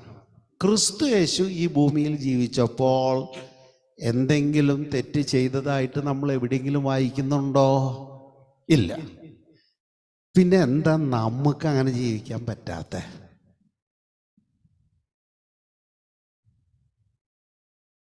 നമ്മളിപ്പോഴും കുമ്പസാരക്കൂട് ഉപയോഗിക്കുന്നവരാ, ഇല്ലേ? നാഴികയ്ക്ക് 40 വട്ടം വീഴുക. എന്നിട്ട് മനസ്സുണ്ടെങ്കിൽ ഇതൊക്കെ ഇപ്പം എല്ലാവരും ചെയ്യണ കാര്യമല്ലേ, ദൈവത്തിന് വേറെ എന്താ പണി, അതുകൊണ്ട് ഞാൻ പിഴയ്ക്കും, ദൈവം ക്ഷമിച്ചോളണം. ഇതാണല്ലോ നമ്മുടെ ആറ്റിറ്റ്യൂഡ്. നമുക്ക് ആ വിശ്വാസത്തിൽ തുടരുന്നതിന് ദൈവം തടസ്സമൊന്നും പറയുന്നില്ല. ആ ആറ്റിറ്റ്യൂഡാണ് ആദാമിൻ്റെ. ആ ആറ്റിറ്റ്യൂഡിലാണ് നാം ജീവിക്കുന്നതെങ്കിൽ നാം നിത്യതയുടെ പടി ചവിട്ടില്ല. ചവിട്ടുന്നൊക്കെ പോട്ടെ, അത് കാണാൻ പോലും പറ്റില്ല. അതുകൊണ്ടാ പണ്ഡിതനായ നിക്കോദേമോസിനോട് കർത്താവ് പറഞ്ഞത്, നീ വീണ്ടും ജനിച്ചില്ലെങ്കിൽ ദൈവരാജ്യം കാണാൻ പറ്റില്ല. കാണാൻ അവനാകെ അമ്പരന്ന് പോയി. കാരണം അവൻ പരീശന, ഇസ്രായേലിലെ ന്യായപ്രമാണം പഠിപ്പിക്കുന്ന അധ്യാപകനാ. അവനിങ്ങനെ പന്തം കണ്ട പെരിച്ചാഴിയെ പോലെ നിൽക്കുന്നു കണ്ടപ്പോൾ കർത്താവ് ചോദിച്ചു, നീ ഇസ്രായേലിലെ ഗുരുവല്ലേ? നിനക്കിത് അറിയില്ലെങ്കിൽ നീ എന്ത് മാങ്ങാത്തൊലിയാടാ പഠിപ്പിക്കുക? എന്നിട്ട് കർത്താവ് പറയണ, നീ വെള്ളത്താലും ആത്മാവിനാലും വീണ്ടും ജനിച്ചില്ലെങ്കിൽ ദൈവരാജ്യത്തിൽ കടപ്പാനും നിനക്ക് കഴിയില്ല. അപ്പം കാണുക എന്നൊരു പ്രക്രിയയുണ്ട്, കടക്കുക എന്നൊരു പ്രക്രിയയുണ്ട്. കടക്കുക എന്നുള്ളത് വളരെ മനോഹരമാണ്. കാണുക എന്നുള്ളത് ഭയങ്കര വേദനാജനക. മനസ്സിലായോ? ആ ധനവാൻ ലാസറിനെ കണ്ടപ്പോൾ അവൻ്റെ വേദന ഇരട്ടിച്ചു. എന്താ കാര്യം? ഒന്നാമത് അവൻ യാതന സ്ഥലത്ത് ഇരിക്കുന്നത്, രണ്ടാമത് തൻ്റെ വീട്ടുപടിക്കൽ കിടന്നിരുന്ന ഈ ചൊറിയൻ ഇപ്പം അബ്രാഹാമിൻ്റെ മടിയിലിരിക്കുന്നത് കാണുക എന്ന് വെച്ചാൽ അത് ഏറെ വേദന ഉണ്ടാക്കുന്ന കാര്യമാണ്. ഞാൻ പറയാ, കടന്നില്ലെങ്കിലും വേണ്ടില്ല, കാണാൻ ഇടവരാതിരിക്കട്ടെ. മനസ്സിലായോ? നമുക്ക് കടക്ക് തന്നെ വേണം. അതിനുള്ള മാർഗം ഇവിടെ ഉണ്ട്. പരമാർത്ഥ ഹൃദയത്തോടെ നാം ജീവിക്കുകയാണെങ്കിൽ അന്നന്ന് പറ്റുന്ന തെറ്റുകൾ ദൈവസന്നിധിയിൽ മാപ്പിരന്ന് ദൈവത്തോട് രമ്യതപ്പെടാൻ നമുക്ക് 10 പൈസയുടെ ചെലവില്ല. ആകെ കൂടെ മാറ്റി വയ്ക്കേണ്ടത് നമ്മുടെ ഈഗോയാണ്. എന്നിൽ ഞാൻ പോകണം, ഞാൻ പോയാലേ നടക്കുള്ളൂ. എന്നിൽ ഞാൻ നിറഞ്ഞിരിക്കുന്നിടത്തോളം കാലം ക്രിസ്തുവിന് എന്നിൽ വളരാൻ പറ്റില്ല. ഞാൻ എന്നിൽ എത്രമാത്രം കുറയുന്നുവോ അത്രമാത്രം ക്രിസ്തു എന്നിൽ വളരും. ഞാൻ കുറയുന്നിടത്തോളം മാത്രമേ ക്രിസ്തുവിന് എന്നിൽ വളരാൻ പറ്റുള്ളൂ. അതുകൊണ്ടാണ് കർത്താവ് പറഞ്ഞത്, എന്നെ നിങ്ങൾ ആരെങ്കിലും പിൻപറ്റാൻ ഇച്ഛിച്ചാൽ തന്നെത്താൻ ത്യജിച്ച്, അല്ലെങ്കിൽ തന്നെത്താൻ ഒഴിച്ച്. കർത്താവിനെ കുറിച്ച് പറഞ്ഞിരിക്കുന്നത് അങ്ങനെയാണ്, അവൻ തന്നെത്താൻ എംപ്റ്റി ചെയ്തിട്ട് ഒഴിച്ച്. എനിക്കിത് ഒഴിച്ച് കാണിക്കാൻ പറ്റില്ല, കാരണം ഇവിടെ ആകെ ഉള്ളവും. മനസ്സിലായോ? തന്നെത്താൻ ഒഴിച്ച്. ഒഴിച്ചെന്ന് വെച്ചെന്താ അർത്ഥം? Make himself totally empty, then take up my cross and then follow me. ഇതാണ് 3 സ്റ്റെപ്പ്. മനസ്സിലായോ? നമുക്ക് നമ്മുടെ ഈഗോയാണ് വലുതെങ്കിൽ ആ ഈഗോയെ പിടിച്ചുകൊണ്ട് നമുക്ക് ജീവിക്കാം, ഒരു കുഴപ്പമില്ല. പക്ഷേ ലക്ഷ്യസ്ഥാനത്ത് നിങ്ങൾ ഞാനും എത്തില്ല. അന്ന് പിന്നെ പല്ല് കടിച്ചിട്ടും മുറുമുറുത്തിട്ടൊന്നും കാര്യമില്ല. ദൈവത്തിന് സ്തോത്രം. നമ്മളിപ്പോൾ ഭാഗ്യവശാൽ ക്രിസ്തുവിലായിരിക്കുന്നത്. ഞാൻ പറയുന്നതല്ല, ബൈബിള് പറയുന്നതാ. നിങ്ങൾ ഈ വാക്യം ഒന്ന് പഴയ സത്യവേദോസം ഒന്ന് വായിക്കണം. മുഴുവൻ വായിക്കേണ്ട, ആ വാക്യത്തിൻ്റെ ആദ്യ കഷണം വായിച്ചാൽ മതി. 1 കൊറിന്ത്യർ 1:30. 1 കൊറിന്ത്യർ 1:30. നിങ്ങളോ അവനാൽ ക്രിസ്തു യേശുവിൽ ഇരിക്കുന്നു. Price the Lord. നിങ്ങളോ, ഏറ്റവും പൗലോസ് സ്ഥാപിച്ച സഭകളിൽ ഏറ്റവും മെനകെട്ട സഭയായിരുന്നു കൊറിന്തിലെ സഭ. ആ കൊറിന്തിലെ സഭയോട് പറയണ, നിങ്ങളോ പിതാവായ ദൈവത്തിൻ്റെ കൃപ കൊണ്ട് ക്രിസ്തുവിൽ ഇരിക്കുന്നു. അപ്പം നമ്മൾ ആദാമിൽ നശിക്കേണ്ട വല്ല കാര്യമുണ്ടോ? വല്ല കാര്യമുണ്ടോ? ഒരു കാര്യമില്ല. പിതാവായ ദൈവം നാം ആദാമിൻ്റെ സ്വഭാവമുള്ളവരായി ആദാമിനോട് ചേർന്ന് ജീവിക്കുകയാണെങ്കിൽ നശിക്കുകയേ ഉള്ളൂ എന്നറിഞ്ഞിട്ട് അവൻ നമ്മെ ആദാമിൽ നിന്ന് പൊക്കിയെടുത്ത് ക്രിസ്തുവിൽ കൊണ്ടിരുത്തി. ഞാൻ ക്രിസ്തുവിൽ തുടർമാനമായിട്ട് ഇരിക്കുക എന്ന ഉത്തരവാദിത്തം ആരുടെയാ? അത് നമ്മുടെയാ. അതിനുവേണ്ടി പൗലോസ് അപ്പോസ്തലൻ എന്തൊക്കെയോ ചെയ്തു എന്ന് അവിടെ എഴുതി വച്ചിട്ടുണ്ട്. ഫിലിപ്പിയർക്ക് എഴുതിയ ലേഖനം 3-ാമത്തെ അധ്യായം വായിച്ചാൽ പൗലോസ് എന്ത് ചെയ്തു എന്ന് നമുക്ക് കാണാം. ഫിലിപ്പിയർക്ക് എഴുതിയ ലേഖനം 3-ാം അധ്യായം അതിൻ്റെ 9 തൊട്ട് 11 വരെ, 9, 10, 11, 3 വാക്യങ്ങൾ വളരെ സാവധാനം ഒന്ന് വായിക്കണം. ഇത് ക്രിസ്തുവിനെ നേടുന്നതിനും അവനോടുകൂടെ ഒന്നായി കാണപ്പെടുന്നതിനും വേണ്ടിയത്രേ. അല്ല, അത് പഴയ സത്യവേദോസ് വായിച്ചോ. ആ കാണപ്പെടുന്നതിനും എന്നതിന് പകരം ക്രിസ്തുവിൽ തന്നെ ഇരിക്കേണ്ടതിനും എന്നാണ് പഴയ സത്യവേദോസിൽ എഴുതിയിരിക്കുന്നത്. കൃത്യം ആ വാക്ക് കിട്ടാൻ വേണ്ടിയിട്ടാണ് ഞാൻ സത്യവേദോസ് എന്ന് വായിക്കാൻ പറയുന്നത്. വായിച്ചോ. ഞാൻ ക്രിസ്തുവിനെ നേടേണ്ടതിനും ന്യായപ്രമാണത്തിൽ നിന്നുള്ള എന്റെ സ്വന്തം നീതിയല്ല, ക്രിസ്തുവിങ്കലുള്ള വിശ്വാസം മൂലം ദൈവം വിശ്വസിക്കുന്നവർക്ക് നൽകുന്ന നീതി തന്നെ ലഭിച്ച് അവനിൽ ഇരിക്കേണ്ടതിനും. അതാണ് കാര്യം. എനിക്കുള്ള നീതി ന്യായപ്രമാണം അനുസരിച്ചു എന്നുകൊണ്ടുള്ള നീതിയല്ല. കാരണം എനിക്കനുസരിക്കാൻ വേണ്ടി ന്യായപ്രമാണത്തെ ദൈവം ജീവനോടെ നിർത്തിയിട്ടില്ല. ന്യായപ്രമാണത്തെ ദൈവം കൊന്നു കുഴിച്ചിട്ടു. പക്ഷേ സാജു ജോൺ മാത്യുവിനെ പോലുള്ള വലിയ വലിയ പ്രാസംഗികന്മാർക്ക് ഇന്ന് വരെ മനസ്സിലായിട്ടില്ല ന്യായപ്രമാണം ഇപ്പം കിടക്കുന്നത് സെപ്റ്റിക് ടാങ്കിലാണെന്ന്. അവരാ കുഴിച്ചിട്ട ശവം മാന്തി തിന്നുകയാണ്. ആരെങ്കിലും ഇതൊന്ന് ആ സാജു ജോൺ മാത്യുവിനെ അറിയിച്ചാൽ എത്ര നന്നായിരുന്നു. കോടാനുകോടി ജനങ്ങളെ അദ്ദേഹം വഴിപിഴപ്പിക്കുക. ന്യായപ്രമാണം നീങ്ങിപ്പോയി. ന്യായപ്രമാണം നിലവിലില്ല. അതിനെ കുരിശിൽ തറച്ചു എന്ന് വെച്ചാൽ അതിനെ ദൈവം ശപിക്കപ്പെട്ടതാക്കി മാറ്റി. എന്നിട്ട് മനുഷ്യരുടെ ഇടയിൽ നീക്കിക്കളഞ്ഞു. ദൈവത്തിന് സ്തോത്രം. ഞാൻ അദ്ദേഹത്തോടൊരു അപ്പോയിൻമെൻറ്റിന് വേണ്ടി അപേക്ഷിച്ചു, ഒന്ന് തിരുത്തി കൊടുക്കാൻ. അദ്ദേഹത്തെ തിരുത്താൻ മാത്രമുള്ള അറിവ് എനിക്കുണ്ടെന്നൊന്നും ഞാൻ പറയുന്നില്ല. പക്ഷെ ഈ കാര്യത്തിൽ എനിക്ക് അറിവുണ്ട്. ദൈവത്തിന് സ്തോത്രം. സമ്മതിക്കണ്ടേ? ഹല്ലേലൂയ. അപ്പൊ ന്യായപ്രമാണത്തിൽ നീതി അല്ല, ക്രിസ്തുവിലുള്ള നീതി തന്നെ പ്രാപിച്ചിട്ട് അവനിലിരിക്കണം. അപ്പൊ ക്രിസ്തുവിലിരിക്കണമെങ്കിൽ ഏത് നീതിയാണ് നിന്നെ അതിന് സഹായിക്കുക? ന്യായപ്രമാണത്തിന്റെ നീതിയാണോ? അല്ലെന്നേ. ന്യായപ്രമാണം അനുസരിക്കുന്നവരെ ദൈവം വിളിക്കുന്നത് വ്യഭിചാരികളെന്ന. അത് പൗലോസ് പഠിപ്പിക്കുന്നുണ്ട്. റോമക്കാർക്ക് എഴുതിയ ലേഖനം 7-ാം അധ്യായം 4-ാമത്തെ വാക്യത്തിലുണ്ട്. ഇപ്പം അതൊന്നും വായിക്കാൻ നേരില്ല, നമ്മുടെ വിഷയം അതല്ല. ന്യായപ്രമാണം അനുസരിച്ചാണ് നിങ്ങൾ ജീവിക്കുന്നതെങ്കിൽ ദൈവം നിങ്ങളെ വിളിക്കുന്നത് വ്യഭിചാരിണികൾ എന്നാണ്. ഈ വ്യഭിചാരിണികൾക്ക് വേണ്ടിയാണോ ദൈവം അവിടെ സ്വർഗം പണിത് കാത്തിരിക്കുന്നത്? അതിൻ്റെ കാലം കഴിഞ്ഞുപോയി. കാലഹരണപ്പെട്ട് കഴിഞ്ഞാൽ അത് ത്രോ ഇറ്റ് ഔട്ട്. കാലഹരണപ്പെട്ട സാധനങ്ങൾ നമ്മൾ വീട്ടിൽ വെച്ചുകൊണ്ടിരിക്കില്ല. ഞാനൊക്കെ എന്ത് ചെയ്യുന്ന വെച്ചാൽ അത് വിൽഫ്രഡിനെ വിളിച്ചു കൊടുക്കും. കാലഹരണപ്പെട്ടത് ഞാൻ വീട്ടിൽ വെച്ചുകൊണ്ടിരിക്കില്ല. അത് ആക്രിക്കാർക്കുള്ളതാ, അവർക്കാണ് കൊടുത്തേക്കണം. ന്യായപ്രമാണം കിടക്കുന്ന ഇപ്പം ആക്രി കടയല്ല. ഒരു പ്രയോജനം നമുക്കതുകൊണ്ടില്ല. ദൈവത്തിന് സ്തോത്രം. ന്യായപ്രമാണത്തിൽ നിന്നുള്ള നീതിയല്ല, പിന്നെ എന്താണ് എനിക്കുള്ളത്? ക്രിസ്തുവിങ്കലുള്ള വിശ്വാസം മൂലം ദൈവം വിശ്വസിക്കുന്നവർക്ക് നൽകുന്ന നീതി തന്നെ ലഭിച്ച് അവനിൽ ഇരിക്കേണ്ടതിന്. Praise the lord. അവനിലിരിക്കണം. ദൈവം നമ്മെ എവിടെ കൊണ്ടിരുത്തിയിരിക്കുന്നത്? ക്രിസ്തുവിൽ.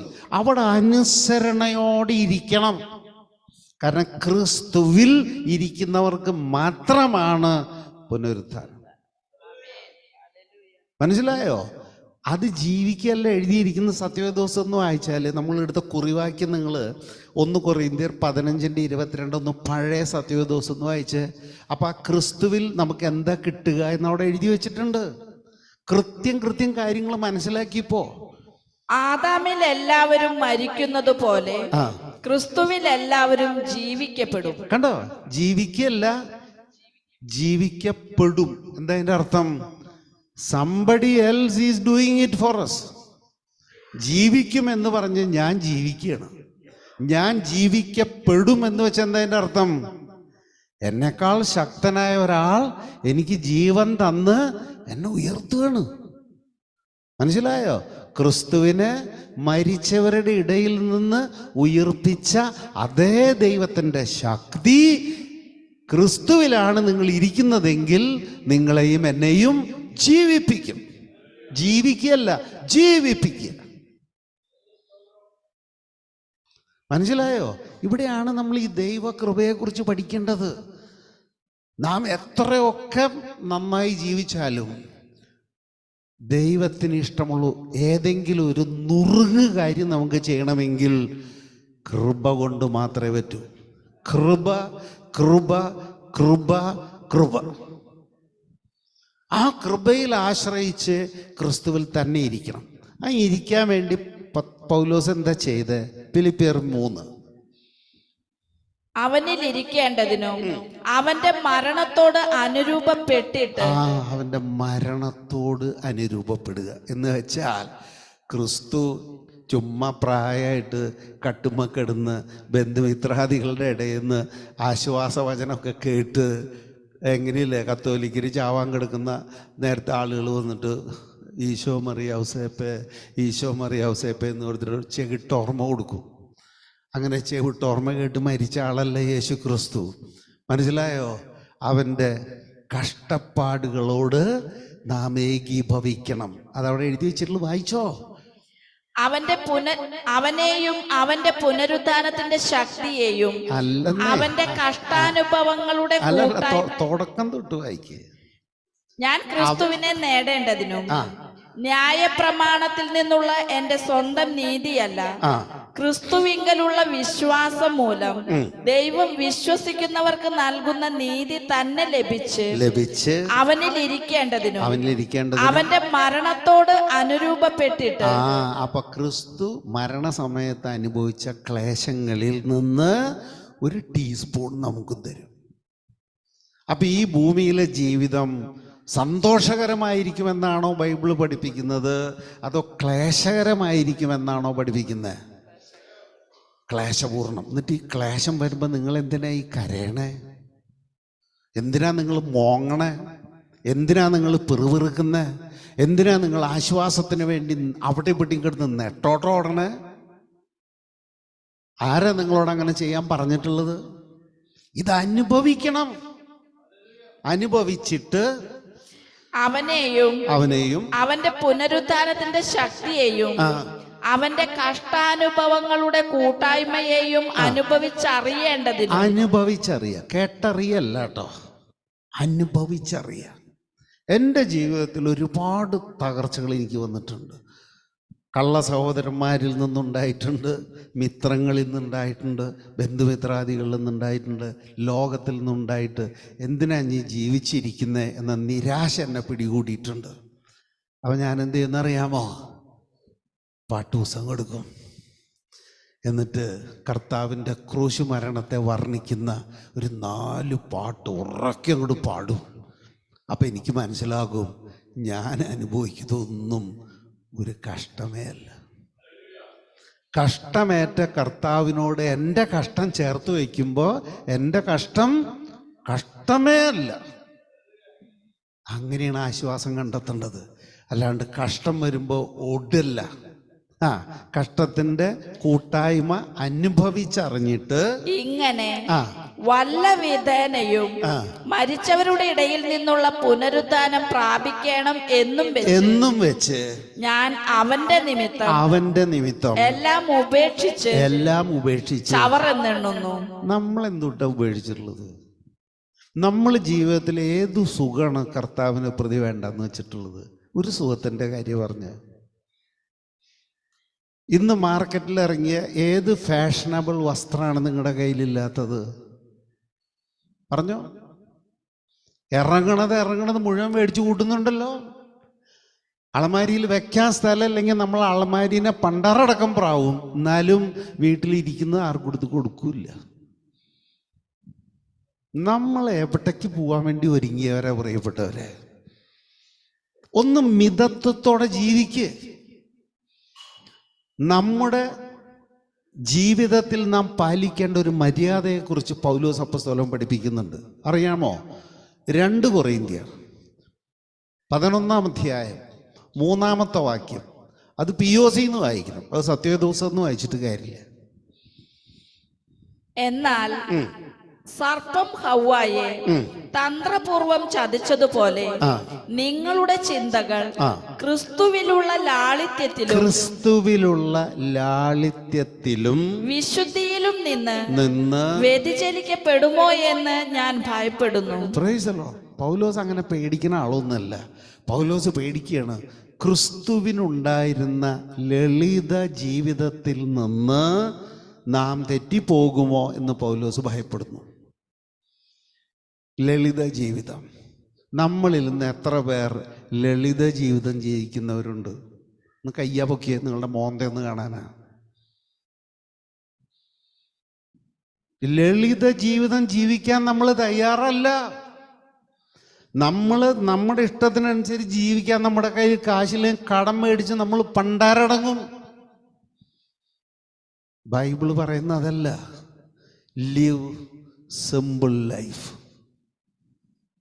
ഇടയ്ക്ക് നിങ്ങൾ അങ്ങനെ ഒന്ന് ജീവിച്ചു നോക്കുക. നിങ്ങൾക്കൊരിക്കൽ നല്ല ഇറച്ചിയും മീനൊക്കെ മേടിച്ച് തിന്നാൻ കാശുള്ളൊരു ദിവസം നിങ്ങളത് വാങ്ങാതെ 2 or 3 പാവപ്പെട്ടവർ ഉപയോഗിക്കുന്ന കപ്പ മേടിച്ച് ഇത്തിരി ചമ്മന്തി ഉണ്ടാക്കി ഒന്ന് തിന്ന്, ഒരു കട്ടൻ ചായയും കുടിക്കുക. എന്നിട്ട് നിങ്ങൾ ഓർക്ക്, ഇതുപോലും കിട്ടാത്ത എത്ര ആൾ ഈ ഭൂമിയിലുണ്ടെന്നറിയോ? മനസ്സിലായോ? ഇതുപോലും കിട്ടാത്ത എത്ര ആളുകളുണ്ട് ഈ ഭൂമിയിൽ. എന്നിട്ട് നമ്മൾ അങ്ങനെ കഷ്ടപ്പെടുന്നവർക്ക് വേണ്ടി ഈ മിച്ചം വെക്കുന്നതിൽ നിന്ന് എന്തെങ്കിലും കൊടുക്കുന്നൊരു സ്വഭാവം നമുക്കുണ്ടോ?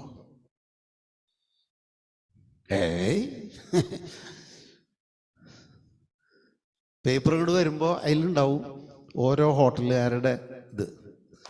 10 പീസ് 900 റുപ്യ, 11 പീസാണെങ്കിൽ 5 റുപ്യ കൂടി കൂടുള്ളൂ. അപ്പം ഇത് മേടിച്ച് നമുക്ക് 5 റുപ്യ ലാഭമുണ്ടല്ലേ. എന്നാൽ ഒരു ബാക്കറ്റ് ചിക്കൻ, എന്നിട്ടാണ് കോപ്പിൻ്റെ പേര്, ബ്രോസ്റ്റഡ് ചിക്കൻ തിന്നോ. ആരത് തിന്നണ്ടെന്ന് പറഞ്ഞ്? നിങ്ങൾ ലളിതമായി ജീവിക്കാൻ പഠിക്കേ. ആ സത്യവദോസം എന്നാ വാക്കിയിട്. അതിൻ്റെ ഇംഗ്ലീഷും മലയാളം നിങ്ങൾക്ക് പഠിപ്പിച്ചാൽ തരാം. 2 കൊറിന്ത്യർ 11:3 ബോർഡിലിട്. സത്യവേദ പുസ്തകക്കാർ ഏകാഗ്രത എന്നാ പറഞ്ഞിരിക്കുന്നത്, ഏകാഗ്രത അല്ല. നോക്ക്, എന്നാൽ സർപ്പം ഹവ്വായെ ഉപായത്താൽ ചതിച്ച പോലെ നിങ്ങളുടെ മനസ്സ് ക്രിസ്തുവിനോടുള്ള ഏകാഗ്രത അല്ലേ, ഏകാഗ്രതയല്ല.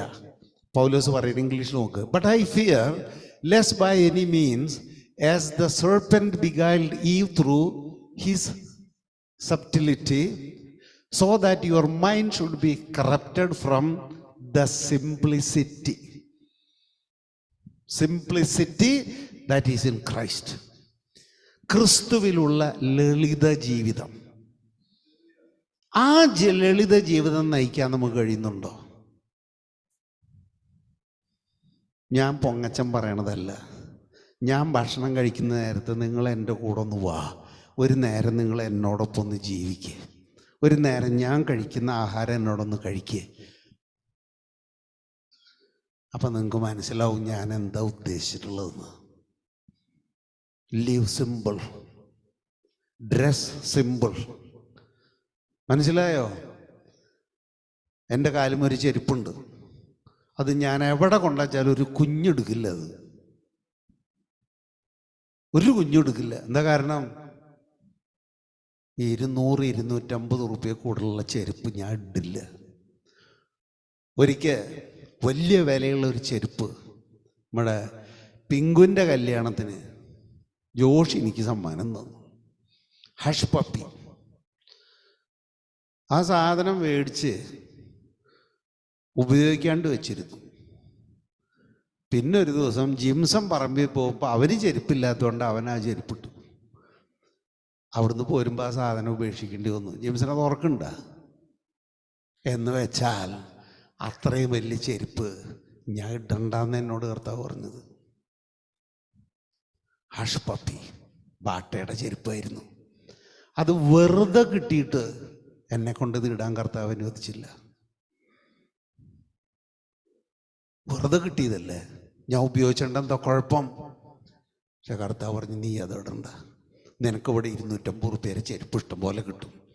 അത് വല്ല സെയിലൊക്കെ നടക്കുന്ന കാലത്ത് പോയാൽ നിനക്ക് ഈ 250 ചെരുപ്പ് 150 റുപ്യ കിട്ടും, അത് മേടിച്ചാൽ മതി. എൻ്റെ ലക്ഷ്യം ദുഃഖിക്കുന്ന ആരുടെയെങ്കിലും കണ്ണീരൊപ്പാമോ എന്നാണ്. ഈ മാസത്തിലും ഞാൻ പേരൊന്നും പറയില്ല, നമ്മളുമായിട്ട് വലിയ ബന്ധമൊന്നും പുലർത്തുന്നില്ലാത്ത 3 വ്യക്തികൾക്ക് ഇരിങ്ങാലക്കുട സഭയുടെ പേരിൽ 90,000 ഉറുപ്പ്യ എത്തിച്ചു. 90,000 ഉറുപ്പ്യ. അവർ നമ്മളോട് ചോദിച്ചില്ല. അവർ വിഷമത്തിലാണെന്ന് കേട്ടറിഞ്ഞ് അവർക്ക് പൈസ എത്തിച്ചു കൊടുക്കുകയായിരുന്നു. എൻ്റെ ഹൃദയം സന്തോഷിക്കുന്നത് അതിലാ. 2,000 ഉറുപ്പ്യരെ ഷൂസ് മേടിച്ച് ചെരുപ്പ് കാലുമിടുന്നതിലല്ല. നിങ്ങളുടെ സന്തോഷം എന്തിലാ? നന്മ ചെയ്യാത്തൊരു ദിവസം നമ്മുടെ ജീവിതത്തിൽ ഉണ്ടാകാതിരിക്കാൻ സൂക്ഷിച്ചോ. മനസ്സിലായോ? നന്മ ചെയ്യാൻ കഴിയാത്ത ഒരു ദിവസം നമ്മുടെ ജീവിതത്തിൽ ഉണ്ടായാൽ അതിനെക്കുറിച്ച് ഓർത്ത് നിങ്ങൾ കരയണം. ആണ് ക്രിസ്തീയ ജീവിതം. എന്താണ് ദൈവത്തോടുള്ള ഭക്തി? യാക്കോബിന്റെ ലേഖനം 1-ാം അധ്യായം അതിൻ്റെ അവസാനത്തെ വാക്യം, ഇഷ്ടമുള്ള തർജ്ജമയെന്ന് വായിച്ചോ.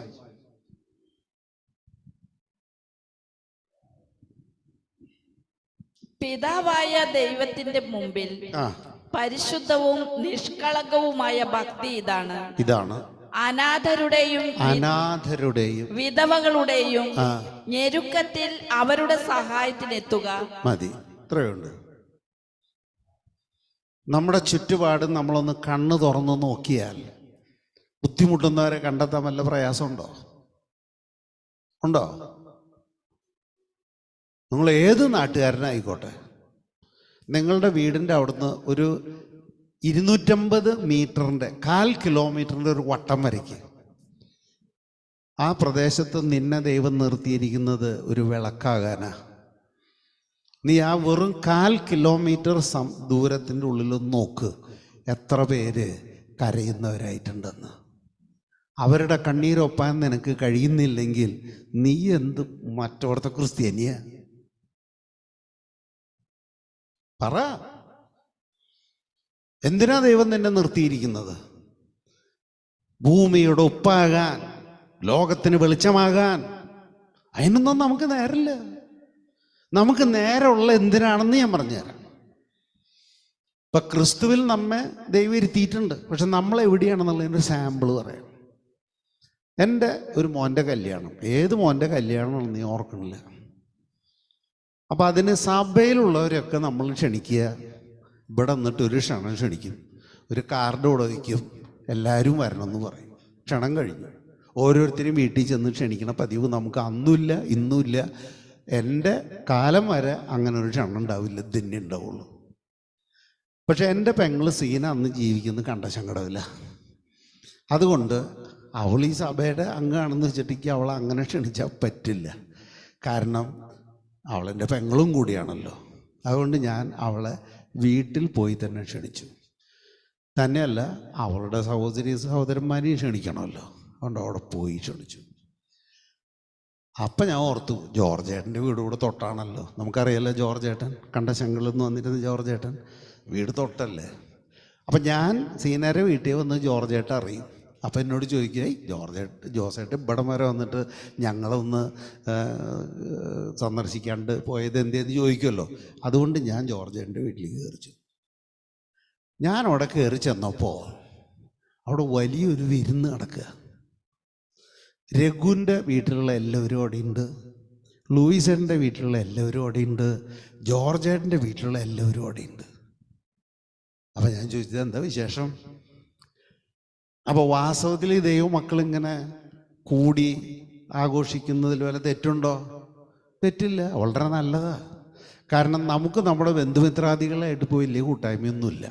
അപ്പം നമ്മളിങ്ങനെ ഏതെങ്കിലും വിശ്വാസികളുടെ വീട്ടിൽ കൂടി ഭക്ഷണം കഴിക്കുന്നുണ്ടെങ്കിൽ ദാറ്റ് ഈസ് എക്സലൻറ്റ്.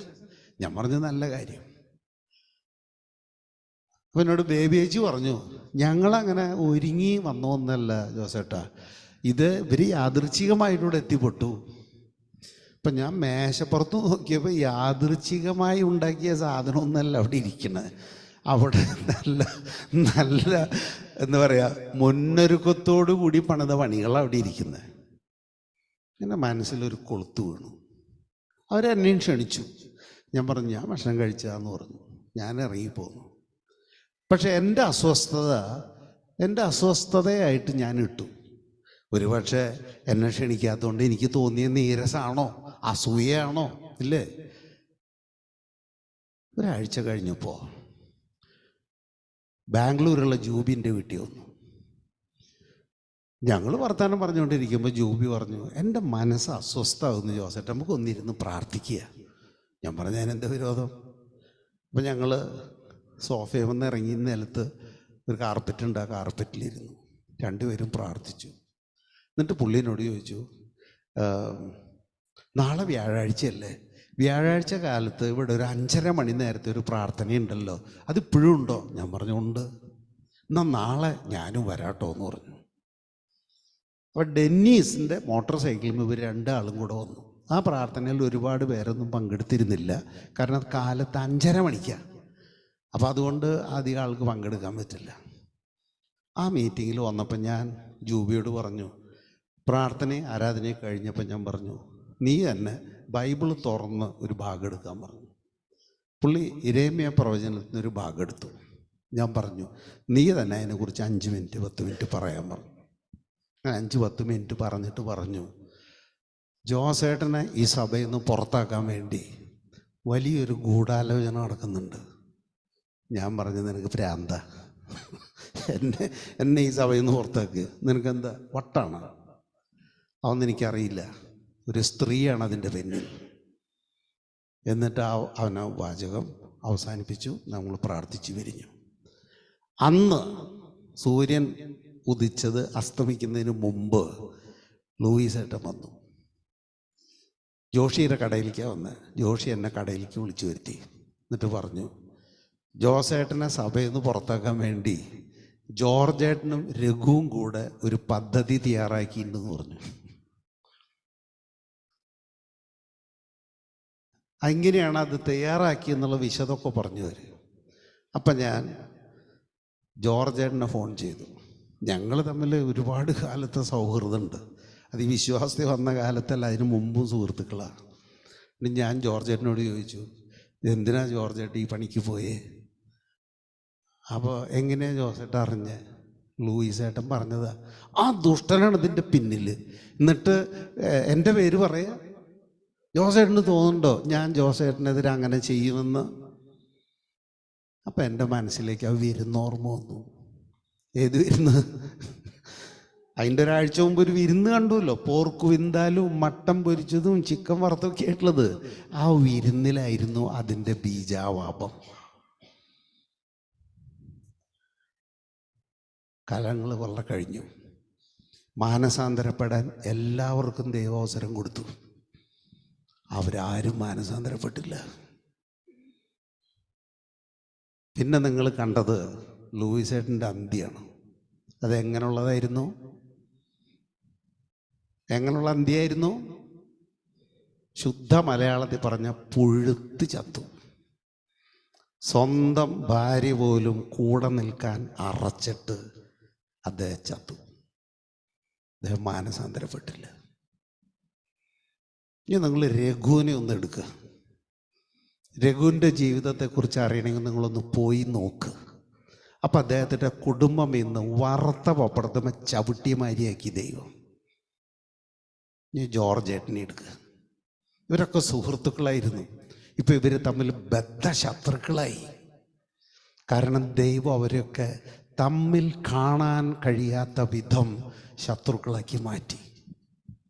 കാരണം അവർ എടുത്തു പ്രയോഗിച്ച വാൾ ദൈവസഭയ്ക്കെതിരായിരുന്നു. ഇന്നും ഇത് നടക്കുന്നുണ്ട് ഇവിടെ.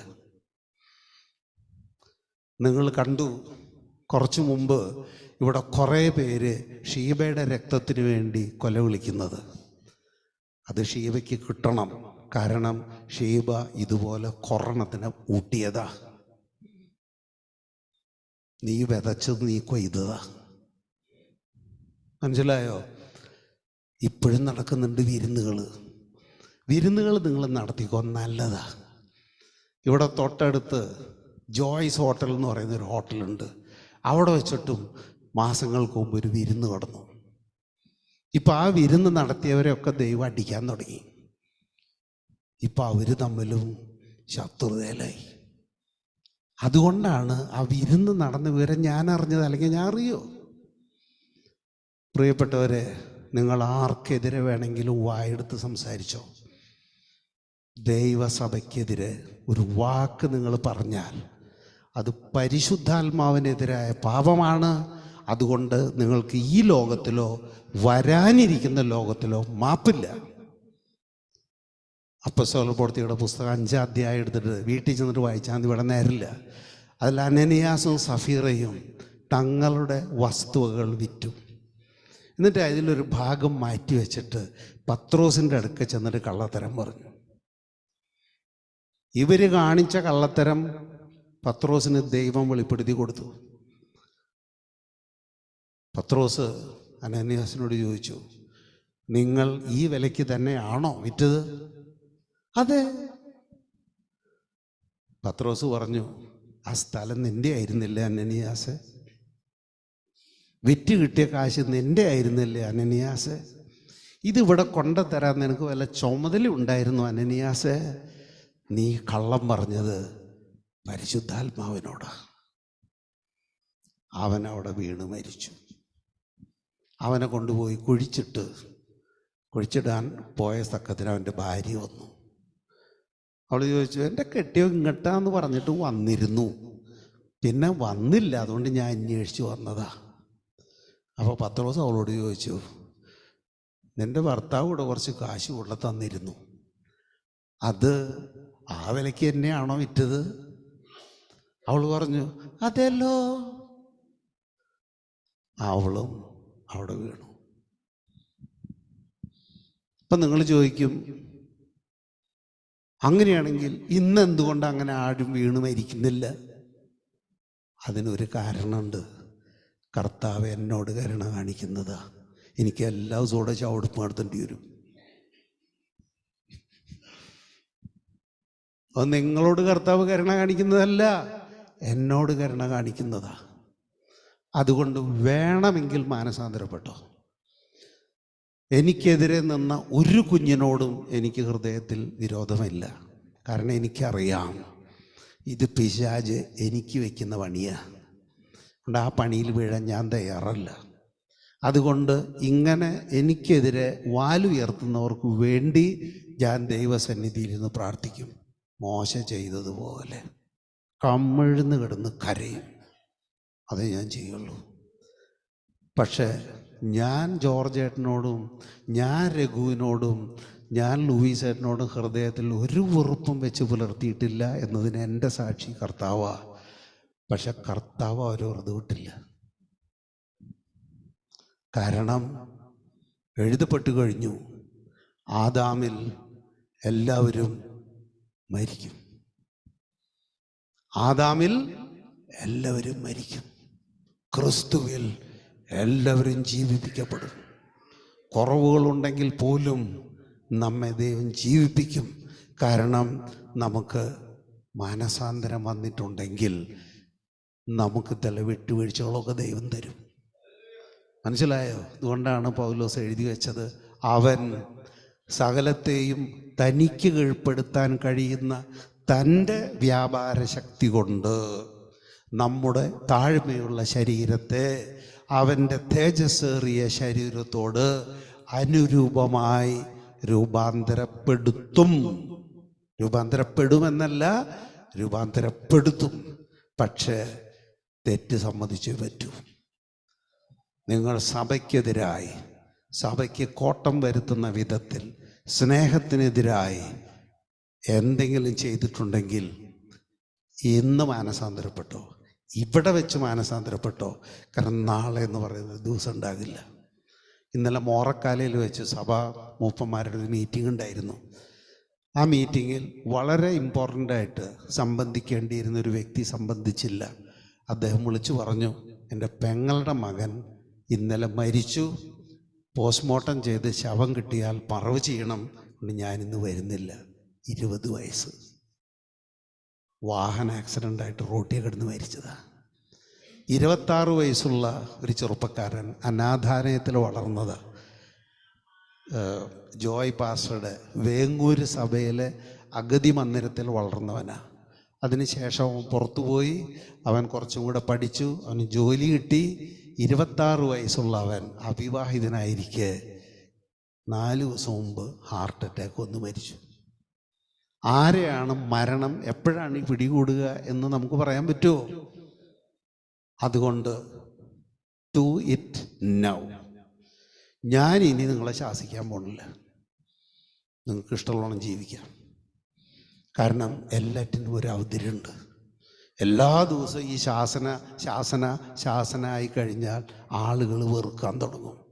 അതുകൊണ്ട് ഞാൻ ഇനി നിങ്ങളെ ശാസിക്കില്ല, വെറുതെ പറഞ്ഞു പോകും.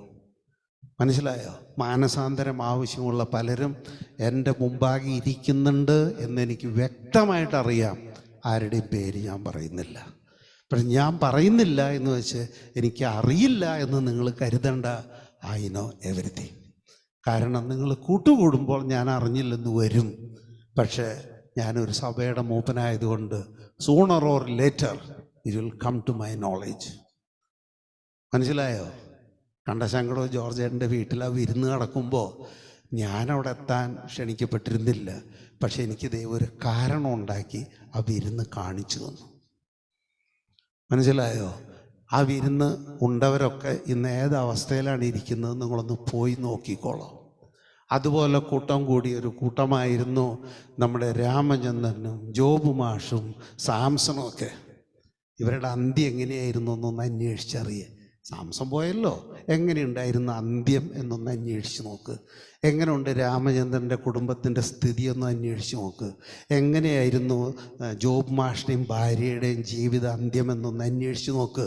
ഞാൻ പറയാ, നമ്മുടെ ശത്രുക്കൾക്ക് പോലും ദൈവമേ അങ്ങനെ ഒരു ഗതികേട് വരുത്തല്ലേ. ചോദിച്ച് മേടിച്ചതാ. നിങ്ങളിൽ പലരും ഇത് ചോദിച്ച് വാങ്ങുന്നവരാ.